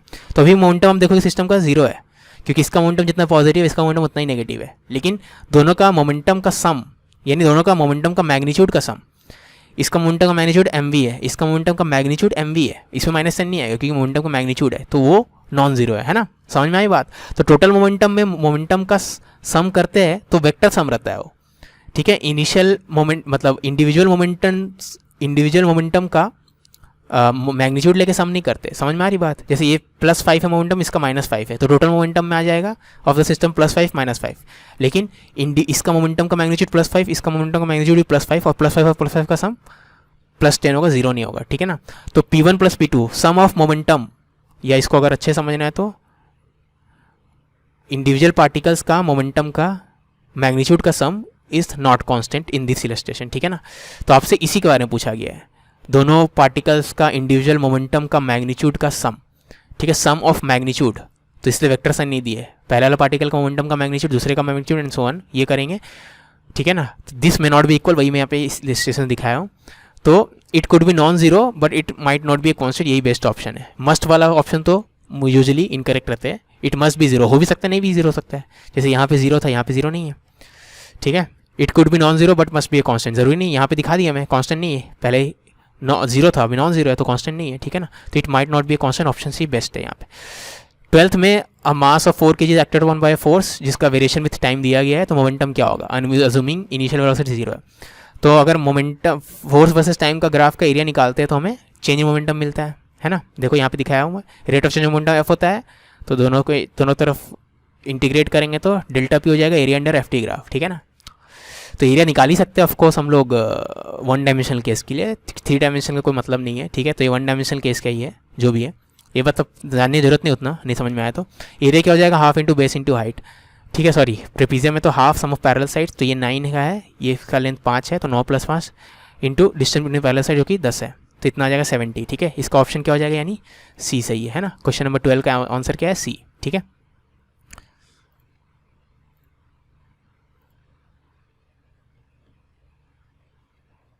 एक मिनट में टाइम देख लेता हूँ कितना हो गया, अब जल्दी करना होगा।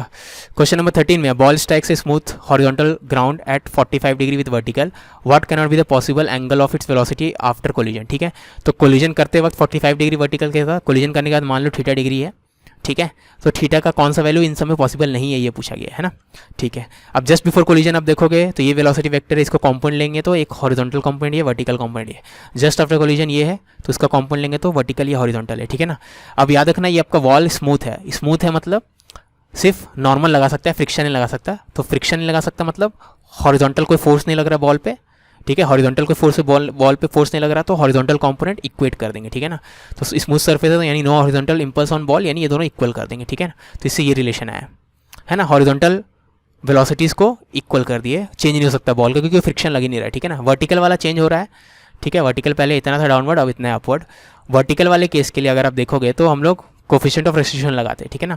तो वेलोसिटी ऑफ अप्रोच, तो पहले बॉल ऐसे चल रहा था, लेकिन बॉल को अप्रोच कौन सा वेक्टर कर रहा है, ये वाला वेक्टर कर रहा है। कौन सा वेलोसिटी वेक्टर कर रहा है, ये वाला कर रहा है ना, ये तो नहीं कर रहा, ये तो वॉल के पैरेलल चला आ रहा है, ये वॉल के परपेंडिकुलर चला रहा है, ठीक है ना। तो अप्रोच करने में ये वेलोसिटी मदद कर रहा है और दूर जाने में ये वेलोसिटी मदद करेगा, ठीक है ना। तो वेलोसिटी ऑफ अप्रोच ये हो जाएगा, वेलोसिटी ऑफ सेपरेशन ये हो जाएगा। तो ई का वैल्यू होता है सेपरेशन बाय अप्रोच, तो ई का वैल्यू हो जाएगा सेपरेशन बाय अप्रोच यानी दिस बाय दिस, ठीक है, दिस बाय दिस, ठीक है ना।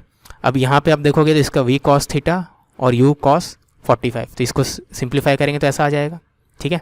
अब √2v/u का वैल्यू हम लोग पहले निकाल चुके थे 1/sin थीटा, तो इसका लिए 1/sin थीटा cot थीटा आ जाएगा, ठीक है। तो e का वैल्यू cot थीटा आ गया, तो cot थीटा e के बराबर है और e <= 1 बोला है, ठीक है। तो cot थीटा विल बी <= 1। अब cot थीटा अगर <= 1 है तो 1 को पहले cot के टर्म में लिखते हैं ताकि कंपेयर कर सकते हैं, cot 45 है, ठीक है ना। अब हमें पता है कि एंगल बढ़ाने से cot का वैल्यू घटता है, थीटा बढ़ाने से cot थीटा का वैल्यू क्या होता है, घटता है। 0 से 90 के बीच में क्या होता है, यही होता है ना, थीटा बढ़ाएंगे तो cot थीटा घटता है 0 से 90 के बीच में, ठीक है ना। तो अगर 45 का cot बड़ा है इससे, इसका मतलब ये थीटा 45 से बड़ा होगा, थीटा > 45 होना चाहिए, ठीक है ना। तो 45 से बड़ा होना चाहिए आंसर, छोटा नहीं हो सकता। तो छोटा कौन सा ये है, तो ये नहीं हो सकता। आपसे पूछा था कैन नॉट बी, तो 30 डिग्री नहीं हो सकता, ठीक है। क्वेश्चन नंबर 14 में projectile is projected in XY plane with velocity v0, top most point पे 2 आइडेंटिकल फ्रैगमेंट टूट गया। तो मान लो एक प्रोजेक्टाइल है, इसको फेंके, टॉप मोस्ट पॉइंट में 2 आइडेंटिकल में टूट गया, ठीक है। ओके, तो both the fragments land simultaneously on the ground. अगर दोनों fragment simultaneously on the ground land कर रहे हैं, इसका मतलब क्या है, इसका मतलब ये है कि दोनों का इनिशियल वर्टिकल वेलोसिटी क्या है, सेम है, ठीक है। तो चलो पहले क्वेश्चन जो लिखा है पहले पढ़ लेते हैं। Taking point of projection at origin and R as range if explosion had not taken place, तो अगर एक्सप्लोजन नहीं होता तो रेंज का वैल्यू आर है। तो विच of the following can not be position vector of 2 pieces when they land on ground. ठीक है, यहाँ पे याद रखना हाईएस्ट पॉइंट में जाके 2 में टूट गया। ठीक है, एक कहीं और लैंड करेगा, दूसरा कहीं और लैंड करेगा, तो वो दोनों जहाँ पे लैंड कर रहे हैं उनका पोजीशन क्या क्या हो सकता है इन चारों में से, कौन सा नहीं हो सकता इन चारों में से। ठीक है ना, सबसे पहले हम लोग देखते हैं कि सेंटर ऑफ मास तो पैराबोलिक पाथ ही फॉलो करते रहेगा। ठीक है, क्यों? क्योंकि एक्सप्लोजन से पहले सेंटर ऑफ मास पे एक्सटर्नल फोर्स सिर्फ ग्रेविटी लग रहा था, एक्सप्लोजन के बाद भी भले 2 ऑब्जेक्ट्स हो गए अब, लेकिन उस दोनों ऑब्जेक्ट का जो सिस्टम लेंगे उस पर अभी भी एक्सटर्नल फोर्स सिर्फ ग्रेविटी लग रहा है, उतना ही लग रहा है। ठीक है, पहले मान लो मास 2m है और अभी mm है, तो पहले भी 2m पे 2mg लग रहा होगा और टूटने के बाद भी 2mg डाउनवर्ड लग रहा होगा। ठीक है ना, तो एक्सटर्नल फोर्स में कोई चेंज नहीं आया है, तो मोशन पहले पैराबोलिक पाथ में हो रहा था तो अभी भी पैराबोलिक पाथ में होगा, है ना। ठीक है ना, क्योंकि एक्सटर्नल फोर्स जो है mg है वो एक्सप्लोजन के कारण चेंज नहीं होगा, है ना। ठीक है, तो अगर सेंटर ऑफ मास उसी पैराबोलिक पाथ में मूव करने वाले, मतलब इसका सेंटर ऑफ मास यहीं पे गिरने वाला है, एज इफ कोई एक्सप्लोजन हुआ ही नहीं, तो एक्सप्लोजन नहीं होता तो जहाँ पे गिरता अभी वहीं पे गिरने वाला है। ठीक है ना, तो हम लोग क्या करेंगे, ये इक्वेशन लगाते हैं सेंटर ऑफ मास का, तो total mass into position of centre of mass is equal to ये होता है। ठीक है, अब इंडिविजुअल मासेस कितना हो जाएगा, m/2 तो m/2 इंटू पहला वाला मास का पोजीशन वेक्टर प्लस दूसरे वाले मास का पोजीशन वेक्टर जहाँ भी होगा। सपोज आपका m1 यहाँ पे गिरा है तो m1 का पोजीशन वेक्टर r1 है, वैसे m2 का पोजीशन वेक्टर r2 है। ठीक है, वही मैं बोल रहा हूँ, है ना। ठीक है, तो यहाँ से r1 प्लस r2 का वैल्यू इतना आ जाएगा, यानी आपके पास ये रिलेशन आ गया। ठीक है ना, तो इसको क्योंकि RCM का वैल्यू आपको पता है, RCM तो यहीं पे होगा ना, RCM तो यही है। RCM कहाँ पे, उसका कोऑर्डिनेट कितना है, r है, तो RCM का कोऑर्डिनेट कितना होगा, r i cap 0 j cap 0 k cap. ठीक है ना, एक्स एक्सिस पे आके ही रहेगा वापस, है ना। तो यानी यहाँ से आपको क्या मिल जाएगा, r1 plus r2 equal to this, यानी ये रिलेशन आ गया। ठीक है, r1 प्लस r2 क्या आना चाहिए, 2r i कैप, है ना। अब वही वाला ऑप्शन करेक्ट होगा, वही वाला ऑप्शन सब पॉसिबल होंगे जहाँ पे ये चीज़ वैलिड हो रहा होगा। ठीक है, तो आप चेक कर सकते हो डी में वैलिड नहीं है, डी में अगर इन दोनों का ऐड करेंगे तो इसके बराबर नहीं आएगा, 2r तो यहीं पे हो गया, 2r प्लस r 3r के बराबर आ जाएगा। ठीक है, बाकी सब में ऐड होंगे तो आ जा रहा है। ठीक है ना, क्वेश्चन नंबर 15 में 3 blocks are initially placed as shown in figure, block A का मास m है, v से इधर जा रहा है, तो फाइनल वेलोसिटी बताना है, इसके बीच में कोलिजन होगा, इसके बीच में होगा। ठीक है ना, फिर इसके बीच में होगा, देखेंगे कैसे, और फाइनल वेलोसिटी ब्लॉक ए का क्या होगा। ठीक है, ठीक है, सबसे पहला कोलिजन जो है ए और बी के बीच में होने वाला है, ए वी से जा रहा है, बी रेस्ट पे है, ये जस्ट बिफोर कोलिजन का फिगर है। जस्ट आफ्टर कोलिजन क्या हो जाएगा, ए रेस्ट पे आ जाएगा, बी मूव करने लगेगा। ठीक है ना, क्योंकि हमें पता है कि 2 ऑब्जेक्ट जो है इक्वल मास के अगर है उनके बीच में इलास्टिक कोलिजन जब भी होता है तो वेलोसिटी इंटरचेंज हो जाता है। ठीक है ना, तो इसका वेलोसिटी इसके पास पहुंच जाएगा, इसका इसके पास पहुंच जाएगा। ठीक है, तो ऐसा होता है ना, ये आप मोमेंटम कंजर्वेशन और इक्वल टू 1 से भी प्रूव कर सकते हो। ठीक है, फिर यहाँ पे आएंगे, फिर अब क्या होगा, बी मूव कर रहा है वेलोसिटी से, ये वी से आगे जा रहा है, ये तो रुका हुआ है, तो ये इससे टकराएगा, तो बी और सी के बीच में कोलिजन है, तो बी और सी के बीच में कोलिजन के जस्ट पहले देखेंगे तो बी वी से जा रहा है राइट की तरफ, ये रुका हुआ है ना, 4m रुका हुआ है, सी रुका हुआ है। जस्ट आफ्टर कोलिजन मैं मान लिया हूँ कि ये इधर जा रहा है, ये इधर जा रहा है, आपको दोनों को सेम डायरेक्शन में माना है, दोनों को उल्टा माना है, जैसा मानने मानो मैं ऐसा माना हूँ। ठीक है, कैलकुलेट करेंगे, देखेंगे सही है कि नहीं। सेकंड कोलिजन ये है। ठीक है ना, अब velocity separation equal to velocity approach करेंगे, क्योंकि आपको बोल दिया ऑल कोलिजन्स आर इलास्टिक। ठीक है, तो सेपरेशन कौन कौन कर रहा है, ये भी सेपरेशन मत कर, ये भी दूर जाना चाहता है, ये भी दूर जाना चाहता है, तो वेलोसिटी सेपरेशन क्या हो जाएगा, v1 प्लस v2, और कोलिजन से पहले अप्रोच कौन करना चाहता था, सिर्फ ये करना चाह रहा था, तो इज इक्वल टू v। ठीक है, तो ये दोनों एक क्वेश्चन आया। दूसरा मोमेंटम कंजर्वेशन करेंगे, मोमेंटम तो कंजर्व ही रहेगा ना, क्योंकि सरफेस क्या आपका स्मूथ है। ठीक है, नेगलेक्ट फ्रिक्शन, तो मोमेंटम कंजर्व रहेगा, तो ये आ गया, है ना। तो इन दोनों को सॉल्व करेंगे तो v2 का वैल्यू कितना आ जाएगा, 0.6 v। ठीक है ना, यानी आफ्टर कोलिजन v2 पॉजिटिव आया, मतलब जो डायरेक्शन हम लोग माने थे वही डायरेक्शन ट्रू है। ठीक है, तो ये m उल्टा चलने लगेगा आफ्टर कोलिजन, ये इससे टकराने के बाद उल्टा चलेगा, b जो है c से टकराने के बाद उल्टा चलेगा, x के अलॉन्ग, नेगेटिव x के अलॉन्ग चलेगा। ठीक है, कितनी स्पीड से चलेगा, 0.6 v। तो थर्ड कोलिजन फिर से, क्योंकि a तो रुका हुआ और b उसके तरफ आ रहा है, बी के आ गया, सी से टकरा के वापस इधर आ रहा है। ठीक है, वो ए से टकराएगा, तो लास्ट कोलिजन फिर से ए और बी के बीच में होगा। तो जस्ट बिफोर कोलिजन ऐसा सिचुएशन है, ए रेस्ट पे है, बी इसमें चल रहा है, फिर से दोनों का मास सेम है, इलास्टिक कोलिजन हो रहा है 1 डायमेंशन में, तो वेलोसिटी इंटरचेंज हो जाएगा, तो ए का बी का वेलोसिटी ए के पास, ए का वेलोसिटी बी के पास, तो ऐसा हो जाएगा। तो यानी ए का फाइनल वेलोसिटी कितना हो गया, 3v towards 3v5 towards left, यानी 0.6v, यानी ऑप्शन हो जाएगा आपका ए। ठीक है, समझ में आई बात। क्वेश्चन नंबर 16 में 2 balls of same mass are dropped from same height h on a floor. The first ball bounces to h/4 after the collision and the second ball bounces to h/16. ठीक है, तो दोनों को same height से फेंके, पहला ball h/4 height गया, दूसरा बॉल h/16 गया। Impulse on the first and second balls by the ground are I1 and I2, तो I1 I2 का रिलेशन क्या है। ठीक है, ठीक है, सबसे पहले आफ्टर कोलिजन अगर देखेंगे, आफ्टर कोलिजन याद रखना, कोलिजन के बाद तो ग्राउंड के कॉन्टैक्ट में नहीं, खाली ग्रेविटेशन फोर्स लगेगा जो कि कांस्टेंट होता है, तो v² equal to u² plus 2s लगा सकते हैं। ठीक है ना, तो हाईएस्ट पॉइंट पे तो वेलोसिटी 0 हो जाएगा, इनिशियल वेलोसिटी मान लो u है, after collision, just after collision, मतलब u से स्टार्ट किया है चलना और h हाइट तक जा रहा है मान लो। ठीक है, एच कोई वैल्यू हो सकता है, तो ये ए का वैल्यू नेगेटिव जी और डिस्प्लेसमेंट प्लस एच, तो यानी ये रिलेशन आएगा। जो आपको पता है ना, ग्राउंड से कोई चीज़ अगर यू से स्टार्ट करे तो मैक्सिमम हाइट कितना जाएगा, इतना जाता है। ठीक है, तो अब दोनों केसेस में लगा लेते हैं इसको, तो u square equal to 2gh आ गया, तो पहले केस में लगाएंगे तो u1 square equal to 2gh1। ठीक है ना, तो पहला लेवल कितना हाइट पहुंचा था कोलिजन का, h/4 पहुंचा था, तो h/4 पुट करेंगे कितना आया, वैसे दूसरा लेवल कितना पहुंचा था, h/16 पहुंचा था, कितना आ गया। ठीक है ना, तो आफ्टर कोलिजन u1 और u2 का वैल्यू हमें मिल गया है। ठीक है, तो इससे आप देख सकते हो u1 इक्वल टू 2u2 है ना। ठीक है, अब जस्ट बिफोर कोलिजन अगर आप देखो दोनों को सेम हाइट से ड्रॉप किए थे, तो दोनों का वेलोसिटी √2gh, क्योंकि h हाइट से गिरने के बाद स्पीड कितना होता है √2gh। जस्ट बिफोर कोलिजन दोनों बॉल्स का वेलोसिटी ग्राउंड की तरफ आने का सेम है। ठीक है ना, जस्ट आफ्टर कोलिजन पहला वाला बॉल का u1 मान लिया, दूसरा बॉल का u2 मान लिए, है ना, वही मान के तो यहाँ पे इक्वेशन लिखे थे। ठीक है ना, तो इम्पल्स क्या हो जाएगा, mass into change in velocity. ठीक है ना, यानी इम्पल्स का ratio mass into change in velocity का रेशियो, मास करिए चेंज इन वेलोसिटी, खाली मैग्नीट्यूड हमें देखना है क्योंकि यहाँ पे कोई वेक्टर साइन नहीं है। ठीक है, तो मास दोनों का इक्वल था, क्वेश्चन ने बोल दिया था, काट दिए चेंज इन वेलोसिटी। और फर्स्ट पार्टिकल का फाइनल वेलोसिटी u1 है, इनिशियल वेलोसिटी नेगेटिव डायरेक्शन में इतना था, तो चेंज इन वेलोसिटी हो जाएगा प्लस u1 माइनस दिस। ठीक है, इतना आ जाएगा, क्योंकि ये पॉजिटिव है, नेगेटिव है, तो this minus this, initial velocity minus final velocity minus initial velocity. वैसे सेकंड वाले का ही फाइनल वेलोसिटी इतना, इनिशियल वेलोसिटी इसका नेगेटिव हो जाएगा। ठीक है, क्योंकि डाउनवर्ड जा रहा है, तो ऐसा करेंगे तो इससे इतना आ जाएगा। ठीक है, u1 u2 का वैल्यू हम लोग ऊपर निकाल चुके थे, यहाँ पुट कर देते हैं u1 u2 का वैल्यू। ठीक है, और इतना पुट करके सिंप्लीफाई करेंगे तो कितना आ जाएगा 6/5, यानी i1/i2 का वैल्यू 6/5 आ गया, मतलब ऑप्शन ए करेक्ट है। ठीक है, 17 में a particle of mass m is projected with speed u from ground at an angle π/3 with respect to x axis. ठीक है, when it reaches maximum height it collides completely inelastically with another particle जिसका mass इतना है, velocity u है। ठीक है, तो just before collision देखेंगे तो याद रखना, ये वाला पार्टिकल जिसको u स्पीड से फेंके थे उसको कितने एंगल फेंके थे 60 डिग्री। ठीक है, तो उसका हॉरिजॉन्टल कंपोनेंट वेलोसिटी क्या हो जाएगा u cos 60, यानी u/2 है ना। हाईएस्ट पॉइंट पे तो खाली हॉरिजॉन्टल कंपोनेंट रहता है, तो हाईएस्ट पॉइंट पे पहले वाले पार्टिकल का वेलोसिटी इतना है, दूसरे वाले पार्टिकल का वेलोसिटी क्वेश्चन ने बोल दिया है कितना है, हाईएस्ट मतलब दूसरे वाला पार्टिकल जो हाईएस्ट पॉइंट पे पहले वाले पार्टिकल से टकराया उसका वेलोसिटी कितना है u अलॉन्ग i कैप। ठीक है ना, तो ये पहला पार्टिकल, ये दूसरा पार्टिकल, इनका कोलिजन हो रहा है जस्ट बिफोर कोलिजन, ये सिचुएशन है। ठीक है, जस्ट आफ्टर कोलिजन क्वेश्चन ने बोल दिया है कंप्लीटली इलास्टिक कोलिजन, दोनों टकरा के कंबाइन होकर स्टक हो गया। ठीक है, अब 2m जैसा मूव करेगा ये, और वेलोसिटी कितना है v मान लिया। ठीक है, तो मोमेंटम कंजर्वेशन करते हैं, क्योंकि कोलिजन के दौरान कोई इंपल्सिव फोर्स तो नहीं है, जो भी इंपल्सिव फोर्स है सिस्टम पे इंटरनल है, एक दूसरे पे जो लगा रहे लोग, एक्सटर्नल तो सिर्फ mg फोर्स है, तो mg नॉन इंपल्सिव फोर्स है, तो मोमेंटम कंजर्व करेंगे सिस्टम का कोलिजन के दौरान। ठीक है ना, तो initial momentum is equal to final momentum, initial momentum हो जाएगा मास इंटू इनिशियल वेलोसिटी इसका प्लस मास इंटू, क्योंकि सिस्टम का निकालना है तो इनिशियल मोमेंटम इतना हो गया, फाइनल मोमेंटम सिस्टम का इतना हो गया, दोनों को इक्वेट करेंगे तो v का वैल्यू मिल जाएगा। ठीक है ना, अब आपसे पूछा है displacement of centre of mass क्या होगा टकराने के बाद। ठीक है ना, तो मतलब उसका रेंज क्या होगा हॉरिजॉन्टल, है ना।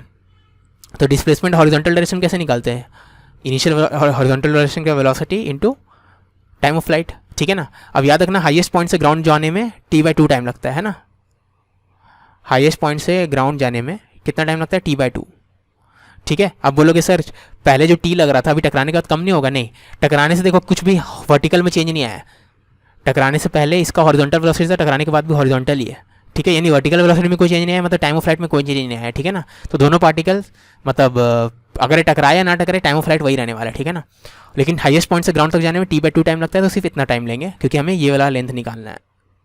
ठीक है, तो इनिशियल हॉरिजॉन्टल वेलोसिटी कितना है, वही जो टकराने के बाद रहेगा, जो कि है 3u/4 ले लिए। ठीक है, into time of flight by 2, तो इसको सॉल्व करेंगे जितना आएगा। अब टाइम ऑफ फ्लाइट का वैल्यू तो हम लोग ओरिजिनल वाले जो सिचुएशन दिया होता है u से और 60 डिग्री से फेंका गया वो सब यूज़ करके आ जाएगा इतना।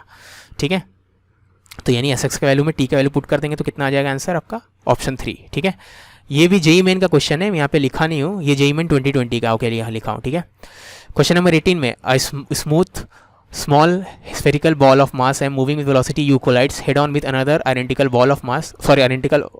spherical ball of mass 3m which is initially at rest। ठीक है, 2/3 of initial kinetic energy is lost, तो कोएफिशिएंट ऑफ रोटेशन क्या होगा। ठीक है, तो आपके जस्ट बिफोर कोलिजन क्या है 3m रेस्ट पे है, m u से जा रहा है। ठीक है ना, जस्ट आफ्टर कोलिजन मान लो m उल्टा जा रहा है और 3m इस तरफ जा रहा है। ठीक है ना, आपको जिस तरफ मानना है मान लो, लेकिन x के लॉन्ग लेना है क्योंकि x के लॉन्ग मोशन है पहले, तो बाद में वही होगा, हेड ऑन कोलिजन है। ठीक है, ठीक है, हेड ऑन बोल दिया ना, हेड ऑन मतलब जिस लाइन के लॉन्ग पहले मोशन हो रहा है उसी लाइन के लॉन्ग बाद में भी होगा। ठीक है, तो पहले एक्स के लॉन्ग है दोनों पार्टिकल मोशन, तो वाई के लॉन्ग भी बाद में ही होगा। ठीक है, तो सबसे पहले मोमेंटम कंजर्वेशन करते हैं, तो इनिशियल मोमेंटम सिस्टम का कितना है m into u plus 0 is equal to final momentum minus mv plus 3mv dash, तो इतना आ गया, इक्वेशन आ गया एक। ठीक है, दूसरा equation loss in kinetic energy, loss in kinetic energy का मतलब ही होता है initial kinetic energy minus final. Loss मतलब पहले वाला ज़्यादा था, बाद में कम है, ठीक है ना। तो इनिशियल काइनेटिक एनर्जी सिस्टम कितना है, इसका है, इसका नहीं है, तो this plus zero. Final kinetic energy कितना है, काइनेटिक एनर्जी याद रखना स्केलर है तो सिंपली ऐड करना इसका काइनेटिक एनर्जी प्लस इसका काइनेटिक एनर्जी, ठीक है। अब आपको बोल दिया था कि loss in kinetic energy is 2/3 of initial kinetic energy, question में बोला था ना, ठीक है ना। तो 2/3 of initial kinetic energy is equal to this वाला नंबर, ठीक है। अब 2/3 ऑफ इनिशियल काइनेटिक एनर्जी कितना है, इनिशियल काइनेटिक एनर्जी यही है, उसको यहाँ पुट कर दिए तो ये इतना आया इक्वल टू दिस। तो ये इक्वेशन है, तो दो इक्वेशन है, दो अननोन है, सॉल्व कर सकते हैं हम लोग, सॉल्व करेंगे इतना आ जाएगा, ठीक है ना। तो दो वैल्यूज आएगा वी डैश का, दिस एंड दिस, याद रखना साइमल्टेनियस इक्वेशन है, इसको सॉल्व करो, ठीक है ना। मतलब यहाँ पे क्वाड्रेटिक आ जाएगा, तो फिर दो वैल्यूज आएगा वी डैश का, u/3 एंड u/6, ठीक है, ये और ये है ना, ठीक है। अगर वी डैश का इतना वैल्यू है, वी डैश मतलब याद रखना इसका वैल्यू मिल गया, तो इसका भी निकाल सकते हैं इस इक्वेशन से, ठीक है। इसका वैल्यू निकाल लेंगे तो इसका करस्पॉन्डिंग वैल्यू इतना आ जाएगा। तो जब वी डैश का वैल्यू इतना है तो वी का वैल्यू इतना आ जाएगा, जब वी डैश का वैल्यू इतना है तो वी का वैल्यू इतना आ जाएगा, ठीक है ना।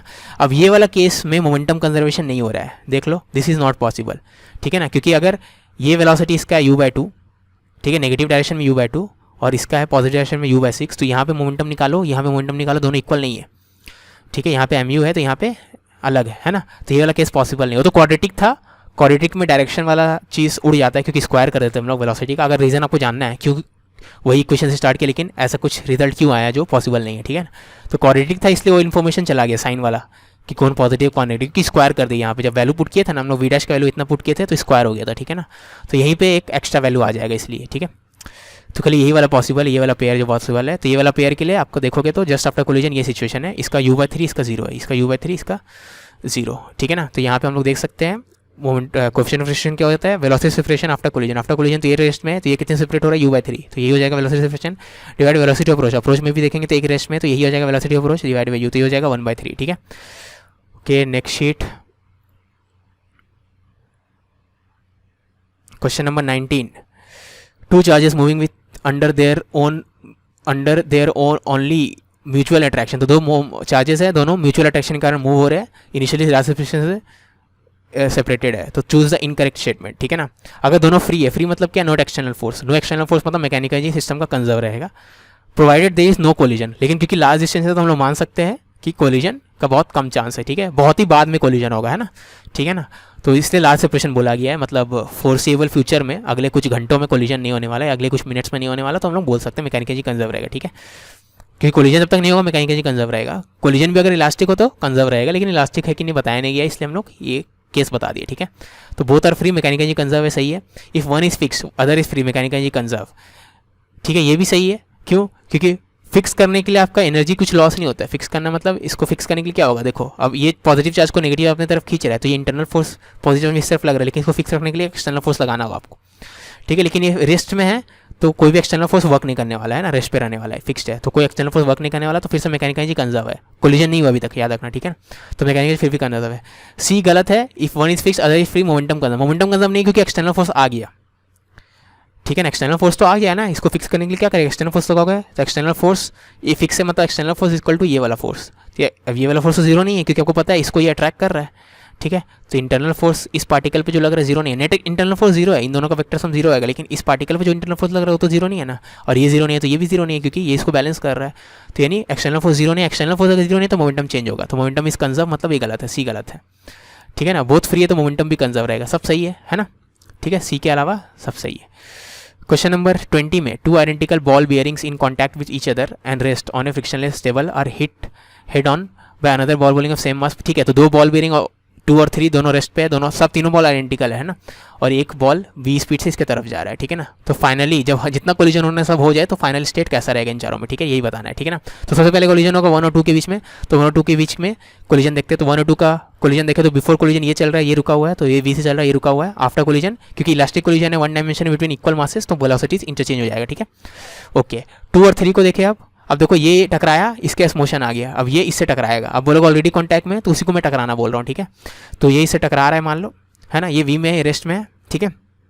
ये सेकंड वाला कोलिजन और भी जल्दी होगा, ठीक है, समझ लो मतलब ये, तो ये वी में, ये वी से चल रहा है, ये रेस्ट पे है, आफ्टर कोलिजन ये वी से चलेगा, ये रेस्ट पे आ जाएगा, फिर से वही है, दोनों आइडेंटिकल है, एक वी से चल रहा है दूसरे रेस्ट पे, तो वेलोसिटी नीचे चेंज हो जाएगा, elastic collision in one dimension between identical objects, ठीक है। समझ में आई बात, यानी आफ्टर ऑल कोलिजन्स, अब देखो लास्ट में क्या हो गया, दोनों कोलिजन के बाद 3 वी से इस तरफ जा रहा है, ये भी रेस्ट पे, ये भी रेस्ट पे है, ठीक है ना। तो आपका 3 वी की तरफ, वी से राइट की तरफ जाते रहेगा, दोनों रेस्ट पे रहेंगे, समझ में आई बात? ठीक है, तो ऑप्शन क्या हो जाएगा? बी। ठीक है, यही वाला ऑप्शन हो जाएगा ना, बी करेक्ट है। क्लियर है यहाँ पे? ठीक है, ओके।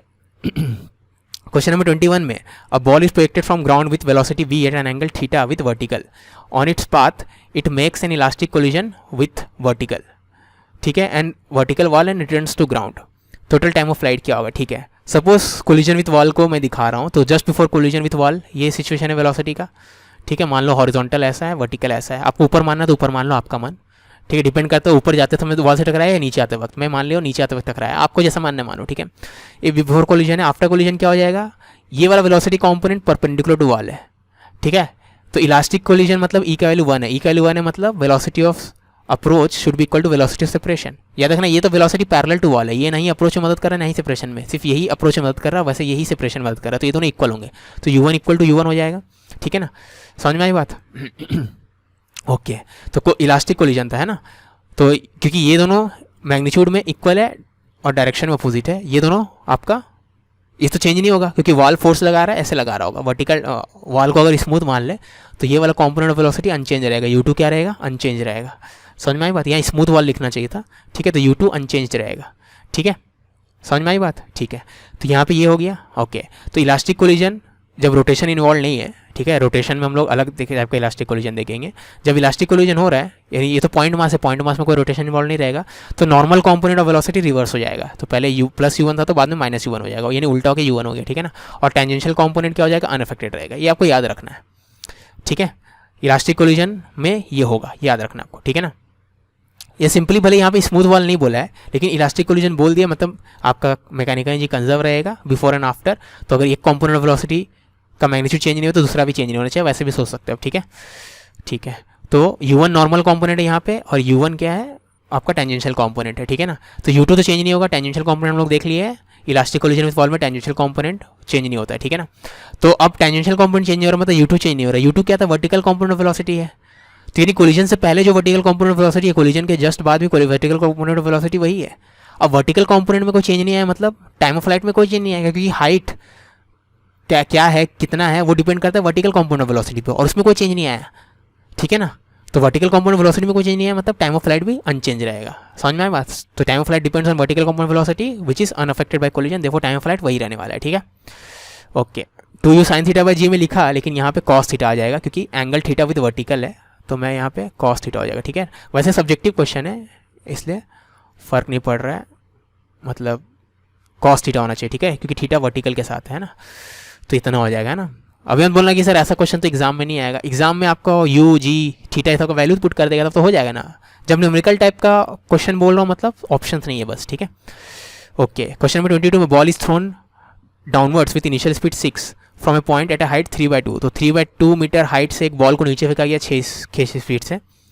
अब horizontal floor, if the ball rebounds back to the same height, तो कोफिशिएंट ऑफ फ्रिक्शन क्या होगा? ठीक है, तो इस हाइट से 6 के स्पीड से नीचे फेंके, ये टकराया बॉल ग्राउंड पे, और ग्राउंड से टकरा के वापस उसी हाइट पे जाके पहुंच गया। ठीक है ना, यानी जब उस हाइट पे पहुंचा हो तो रेस्ट पे होगा। ठीक है, तो यहाँ से यहाँ के बीच में हम लोग बिफोर कोलिजन देख रहे हैं, बिफोर कोलिजन मान लो स्पीड v है, तो v square equal to u square plus 2s लगाएंगे, तो v का वैल्यू कितना आ जाएगा? 10 आ जाएगा, क्योंकि हाइट पता हमें 3.2 है। ठीक है, तो v का वैल्यू 10 आ गया।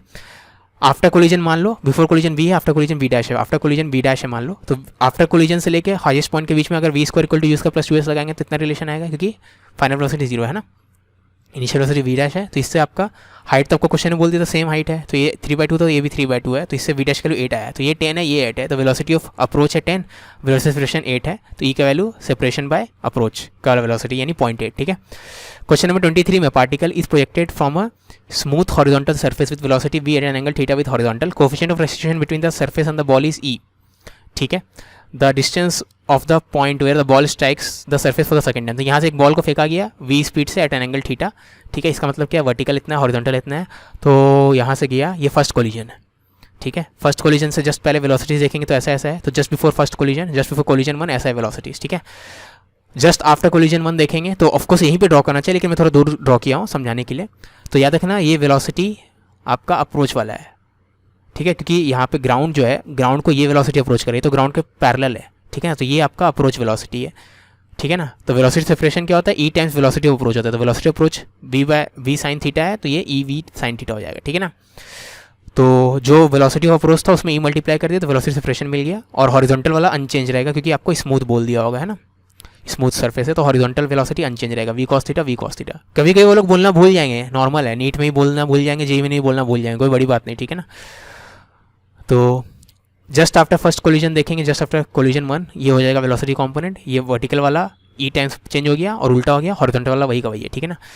अब मान लो ये फिर से प्रोजेक्टाइल करेगा, मतलब वैसा चलेगा फिर सेकंड टाइम टकराएगा, ठीक है ना, ठीक है। सपोज फर्स्ट वाले प्रोजेक्टाइल के लिए टाइम ऑफ फ्लाइट इतना है, सेकंड वाले के लिए टाइम ऑफ फ्लाइट इतना है, तो टाइम ऑफ फ्लाइट क्या होता है 2u perpendicular by g, u perpendicular initial velocity perpendicular direction में डिवाइडेड बाई जी, ठीक है ना। तो u परपेंडिकुलर कितना है v sin थीटा, तो इतना हो जाएगा। वैसे सेकंड वाले केस के लिए टाइम ऑफ फ्लाइट हो जाएगा इतना, ठीक है। फर्स्ट वाले का रेंज हो जाएगा, फर्स्ट वाले का parallel component velocity into time of flight इतना, सेकंड वाले के लिए हो जाएगा सेकंड वाले का parallel component of velocity into time of flight, ठीक है ना। तो टोटल रेंज आपसे पूछा गया था वो हो जाएगा r1 प्लस r2, ठीक है। तो v cos थीटा कॉमन लेंगे, t1 plus t2, t1 t2 का वैल्यू निकलेगा, यहाँ पे लिख देंगे तो आंसर क्या आ जाएगा d, ठीक है, ऑप्शन। क्वेश्चन 24 में a ball of mass 1 kg strikes a heavy platform, heavy platform मतलब बहुत हेवी है, वॉल मान सकते हैं, ठीक है। हेवी प्लेटफॉर्म जब भी लिखा जाए वॉल मान लेना, दिस इज वॉल, ठीक है। Elastically moving upwards with velocity 5 metre पर सेकेंड द, ठीक है। अब इस वॉल इसका मतलब क्या है, सपोज ये वॉल है, थोड़ा थिकनेस बढ़ाते हैं, ये वॉल है ना। तो वॉल में कोई बॉल अगर आ रहा है 5 मीटर पर सेकेंड टकरा रहा है तो आफ्टर कोलिजन भी इसका स्पीड कितना रहेगा 5 मीटर पर सेकेंड, इलास्टिक कोलिजन है तो, ठीक है। वॉल अगर रेस्ट पे है तो जितना वेलोसिटी से अप्रोच किया उतने वेलोसिटी से वो करेगा, ठीक है, इलास्टिक कोलिजन है ना, ठीक है। लेकिन इस केस में वॉल मूव कर रहा है 5 से, है ना, तो हम लोग क्या करेंगे, यही वाला कॉन्सेप्ट लगाएंगे, वॉल को रेस्ट में लाने के लिए रिलेटिव मोशन कॉन्सेप्ट यूज़ करेंगे, ठीक है। तो ये विथ रिस्पेक्ट टू ग्राउंड देखेंगे तो वॉल मूव कर रहा, वॉल पे बैठ जाएंगे या प्लेटफॉर्म पे बैठ जाएंगे, इसको प्लेटफॉर्म ही बोलना है। तो विथ रिस्पेक्ट टू प्लेटफॉर्म देखेंगे तो प्लेटफॉर्म रेस्ट पे आ गया, लेकिन इसका वेलोसिटी क्या हो जाएगा 10 + 5, ठीक है, क्योंकि इसमें बैठ जाएंगे तो ये और तेज़ी से आते हुए दिखेगा, तो 15 से आते हुए दिखेगा, है ना। तो वॉल जब रेस्ट में तो बॉल 15 से आ रहा है, ठीक है, तो वेलोसिटी ऑफ अप्रोच 15 है, तो वेलोसिटी सेपरेशन 15 हो जाएगा, ठीक है। तो just after collision, just before collision 15 था अप्रोच से, तो जस्ट आफ्टर कोलिजन 15 हो जाएगा सेपरेशन का, ठीक है, विद रिस्पेक्ट टू प्लेटफॉर्म है। लेकिन हम लोग को सब बताना है विद रिस्पेक्ट टू ग्राउंड, क्वेश्चन में भले मेंशन नहीं लेकिन कुछ मेंशन नहीं, मतलब ग्राउंड क्वेश्चन बताना है। तो वापस फ्रेम चेंज करेंगे, ग्राउंड पे जाते वापस, तो प्लेटफॉर्म में बैठ के देखेंगे तो ये 15 से जा रहा था, लेकिन प्लेटफॉर्म का स्पीड याद रखना कोलिजन में चेंज नहीं होता, जैसे वॉल का स्पीड, बॉल टकराने से वॉल का स्पीड चेंज होगा क्या, नहीं, ठीक है ना। वैसे प्लेटफॉर्म का स्पीड वही रहेगा जो पहले था, पहले कितना था 5 था विद रिस्पेक्ट टू ग्राउंड, तो अभी विद रिस्पेक्ट टू ग्राउंड 5 ही रहने वाला है, ठीक है ना। लेकिन रिलेटिव वेलोसिटी अगर 15 है और इसका खुद का 5 है तो ये एक्चुअली में कितने से जा रहा होगा 20 से जा रहा होगा, तभी तो ये 20 से उधर जा रहा है, आप 5 से उधर जा रहे हो, तभी ना आप इसमें बैठ जाओगे तो आपको 20 - 5, जैसे ये भी अगर 20 से जाते रहता मान लो तो आपको 0 से दिखता है, 0 से जाते हुए दिखता है, लेकिन 15 से दिख रहा है, मतलब 20 - 5 15 होगा, यानी ये 20 से जा रहा होगा, ठीक है। तो with respect to ground after collision देख लिए सिचुएशन ऐसा है, तो आपसे क्या पूछा जाता है इम्पल्स ऑन बॉल, इम्पल्स क्या होता है change in momentum, change in momentum मतलब फाइनल माइनस इनिशियल का मैग्नीट्यूड, है ना, मतलब उसका मैग्नीट्यूड बताने, क्योंकि आंसर खाली मैग्नीट्यूड वाला फॉर्म में है। तो 20 × 1 फाइनल मोमेंटम कितना है 20 × 1 माइनस इनिशियल मोमेंटम कितना था, इनिशियल मोमेंटम कितना है विद रिस्पेक्ट टू ग्राउंड देखना है, यहाँ भी विद रिस्पेक्ट टू ग्राउंड, ये भी विद रिस्पेक्ट टू प्लेटफॉर्म की रिस्पेक्ट मत देख लेना बॉल का वेलोसिटी, ठीक है। With respect to ground, with respect to ground कितना है नेगेटिव डायरेक्शन में जा रहा है 10 से, तो इनिशियल मोमेंटम नेगेटिव है, फाइनल मोमेंटम पॉजिटिव है, सब ट्रैक करेंगे, कितना आ जाएगा 30 न्यूटन सेकेंड, ठीक है।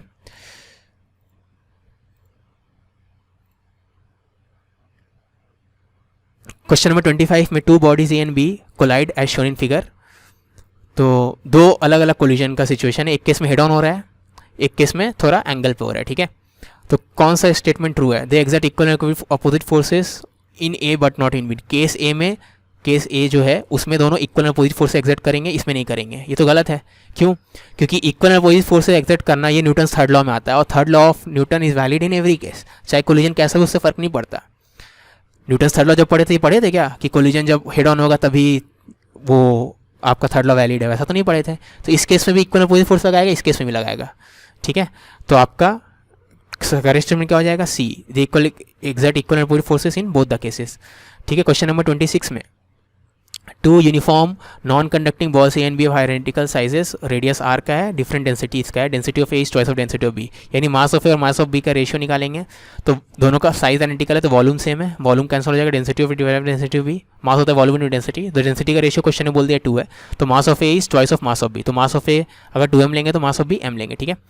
बॉल ए पॉजिटिवली चार्ज है, बॉल भी नेगेटिवली चार्ज है, मतलब दोनों एक दूसरे को अट्रैक्ट करेंगे, रिलीज फ्रॉम रेस्ट, तो रेस्ट से उन लोग को रिलीज किया गया है स्मूथ सरफेस में, स्मूथ सरफेस है मतलब कोई एक्सटर्नल फोर्स हॉरिजॉन्टल डायरेक्शन में है नहीं, ठीक है, और लोग तो हॉरिजॉन्टली मूव करने वाले हैं, वर्टिकल का वैसे भी सोचना नहीं है, तो नेट एक्सटर्नल फोर्स 0 है तो मोमेंटम कंजर्व रखेंगे, ठीक है।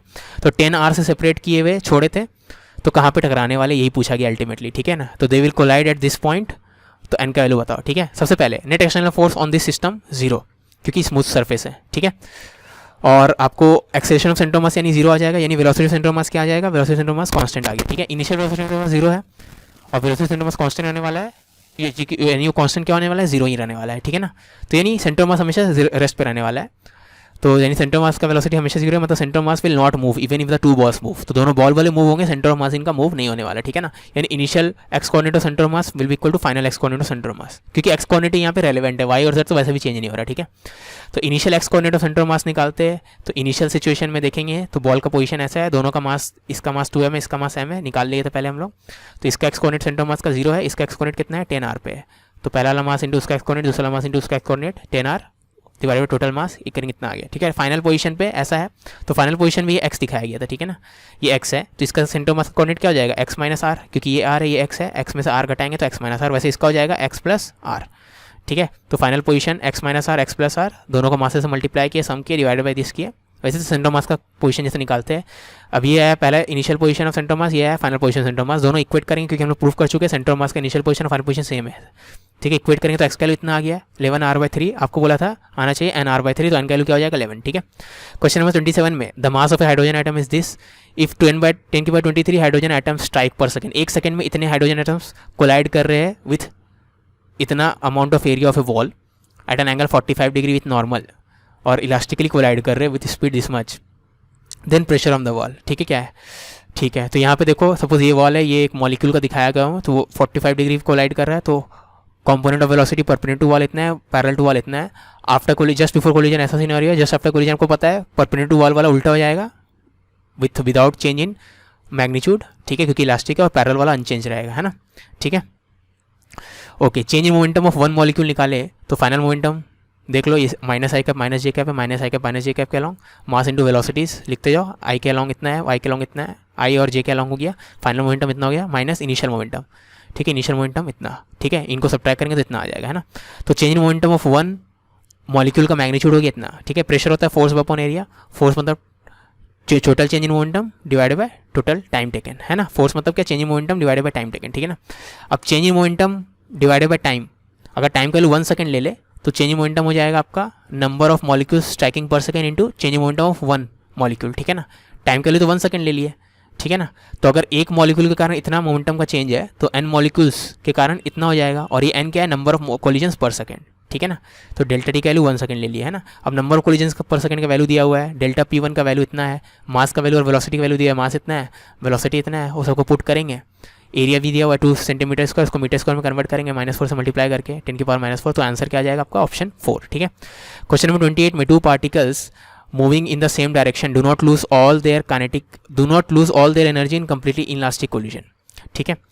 अब दोनों सेम डायरेक्शन में मूव कर रहे हैं, अब सेम डायरेक्शन मूव करेंगे तो मोमेंटम कैंसिल नहीं हो सकता, क्योंकि दोनों का मोमेंटम अगर सेम डायरेक्शन में तो दोनों पॉजिटिव है, तो दो पॉजिटिव को जोड़ेंगे तो कैंसिल नहीं होगा, ठीक है। यानी initial momentum is not zero, that implies final momentum is not zero, क्योंकि कोलिजन में हम लोग मोमेंटम कंजर्व करेंगे, है ना। Final momentum is also not zero, अगर फाइनल मोमेंटम जीरो नहीं है मतलब फाइनल काइनेटिक एनर्जी भी जीरो नहीं है, ठीक है। Therefore statement 1 is true, it does not lose और इट्स काइनेटिक एनर्जी, अगर लूज कर देता तो फाइनल काइनेटिक एनर्जी जीरो आता, ठीक है। तो स्टेटमेंट 1 ट्रू है। स्टेटमेंट 2 क्या है, principle of conservation of momentum holds true for all kinds of collision, चाहे इलास्टिक हो या नॉन इलास्टिक, सबके लिए ट्रू है, सही है। स्टेटमेंट 2 भी सही है, ठीक है ना। अब स्टेटमेंट 1 हम लोग कैसे प्रूफ किए थे, स्टेटमेंट 2 को यूज़ करके ही ना, क्योंकि स्टेटमेंट 1 में हम लोग ये माने अल्टीमेटली कि p i equal to p f है, अगर पी आई नॉट जीरो है तो पी एफ भी नॉट जीरो के बराबर होगा, ठीक है। मतलब पी आई अगर नॉट इक्वल टू जीरो है तो पी एफ भी नॉट इक्वल टू जीरो है, मतलब स्टेटमेंट 2 का जो कंजर्वेशन मोमेंटम प्रिंसिपल है वही तो यूज़ किए, तो दोनों ट्रू है, और 2 इज करेक्ट एक्सप्लेनेशन फॉर 1, यानी ऑप्शन 2 होना चाहिए, ठीक है ना। क्योंकि 1 को प्रूफ करने के लिए हम लोग p i equal to p f use किए, है ना। Distance of centre of mass of a solid uniform cone from its vertex is Z0, तो यहाँ से सेंटर ऑफ मास का लोकेशन कितना Z0 है। If the radius of the base is R and it's height is H, तो centre of mass का location क्या होगा, फ्रॉम वर्टेक्स, ठीक है ना। ऑफ कोर्स ये डेटा आप याद कर सकते हो, लेकिन क्योंकि एनसीईआरटी में डेटा नहीं दिया हुआ है तो मैं इसको डिराइव करके दिखाऊंगा, इससे आपको कोई ऐसा केस भी आ जाए जिसका आप डेटा याद नहीं है तो वहाँ पे कैसे डिराइव करना है वो देखना होगा, ठीक है ना। तो हम लोग क्या करेंगे, इसको बहुत सारे थिन पार्टिकल्स में, थिन सिस्टम में तोड़ेंगे, थिन स्लाइसेस में, ठीक है ना। अब यहाँ पे एक थिन रॉड को दिखा रहा हूँ मैं, इस पूरे क्या बोलते हैं इसको, कोन बोलते हैं ना, हाँ, कोन का एक थिन रॉड थिन सेक्शन दिखा रहा हूँ मैं, इस थिन सेक्शन का मास मान लो डी एम है, थिकनेस कितना है डी जेड है, और वर्टेक्स से कितने दूर पे जेड डिस्टेंस दूर है, ठीक है ना। इसका मास निकालेंगे वॉल्यूम इंटू डेंसिटी, ठीक है। वॉल्यूम क्या हो जाएगा, एरिया इंटू हाइट, है ना। कोई भी चीज़ का वॉल्यूम निकालना है आपको, एरिया इंटू हाइट, ठीक है ना। स्मॉल ऑब्जेक्ट है तो एरिया इंटू हाइट कर देना है, एरिया इंटू हाइट, ठीक है ना। एरिया कितना हो जाएगा पाई स्क्वायर, क्योंकि रेडियस ए आएगा तो पाई स्क्वायर हो जाएगा एरिया, एरिया याद रखना ऐसा है कुछ है, ठीक है। एरिया इंटू हाइट करेंगे, हाइट कितना है इसका, थिकनेस के बराबर डी जेड, है ना। तो अब टैन थीटा आप लिखोगे, इस ट्रायंगल से टैन थीटा लिखोगे तो टैन थीटा हो जाएगा ए बाय जेड, और बड़े वाले ट्रायंगल से टैन थीटा लिखोगे तो आर बाय एच हो जाएगा। तो ये दोनों को इक्वेट करेंगे क्योंकि ये ट्रायंगल और ये ट्रायंगल क्या है आपका सिमिलर है। तो ए का वैल्यू इतना आ जाएगा, ए का वैल्यू यहाँ पे ए स्क्वायर में पुट कर देंगे तो इतना आ जाएगा, ठीक है। तो डी एम का वैल्यू इतना आ गया, है ना। अब z coordinate of centre mass निकालना है तो z d m divided by d m, ठीक है। डी एम का इंटीग्रेशन तो टोटल मास दे देगा, z into d m, d m का वैल्यू यहाँ से जो लिखे थे उसको यहाँ पुट कर दो, ठीक है। पुट कर देंगे, जो भी कांस्टेंट है बाहर ले लिया, इंटीग्रेशन एंड इंटीग्रेट कहाँ से कहाँ करना है। अब जो आपका थिन स्लाइसेस है, थिन स्लाइसेस जो है वो हर जगह है, कहाँ से कहाँ तक है, जेड इक्वल टू 0 से लेके जेड इक्वल टू एच तक है, ठीक है। इसका जेड कोऑर्डिनेट क्या एच है ना, तो यहाँ हर जगह थिन स्लाइसेस है, ठीक है। बहुत सारे थिन स्लाइसेस में छोड़ना है आपको, तो 0 से एच इंटीग्रेट करना होगा, ठीक है ना। तो इसको इंटीग्रेट करेंगे तो जेड की पावर क्यूब का जेड की पावर 3 4/4 आ जाएगा, लिमिट पुट करेंगे तो एच की पावर 4/4, तो इतना आ गया। तो इसको सिंप्लीफाई करेंगे तो ऐसा दिखेगा, ठीक है ना। अब मास क्या होता है, वॉल्यूम इंटू डेंसिटी, वॉल्यूम होता है इतना, वॉल्यूम होता है 1/3 पाई आर स्क्वायर एच कौन के लिए इंटू डेंसिटी, तो इससे ये रिलेशन आया, ठीक है। तो pi R square H rho, pi R square H rho का वैल्यू हम लोग इतना पुट कर देंगे, यहाँ से 3m पुट कर दिया, पहले से इतना था, तो आंसर कितना आ जाएगा 3h/4, ठीक है ना। तो आई होप आपको ये लेक्चर समझ में आया होगा। जो भी चीज़ समझ में नहीं आई कमेंट बताना, मिलते हैं नेक्स्ट लेक्चर में, अंटिल देन बाय।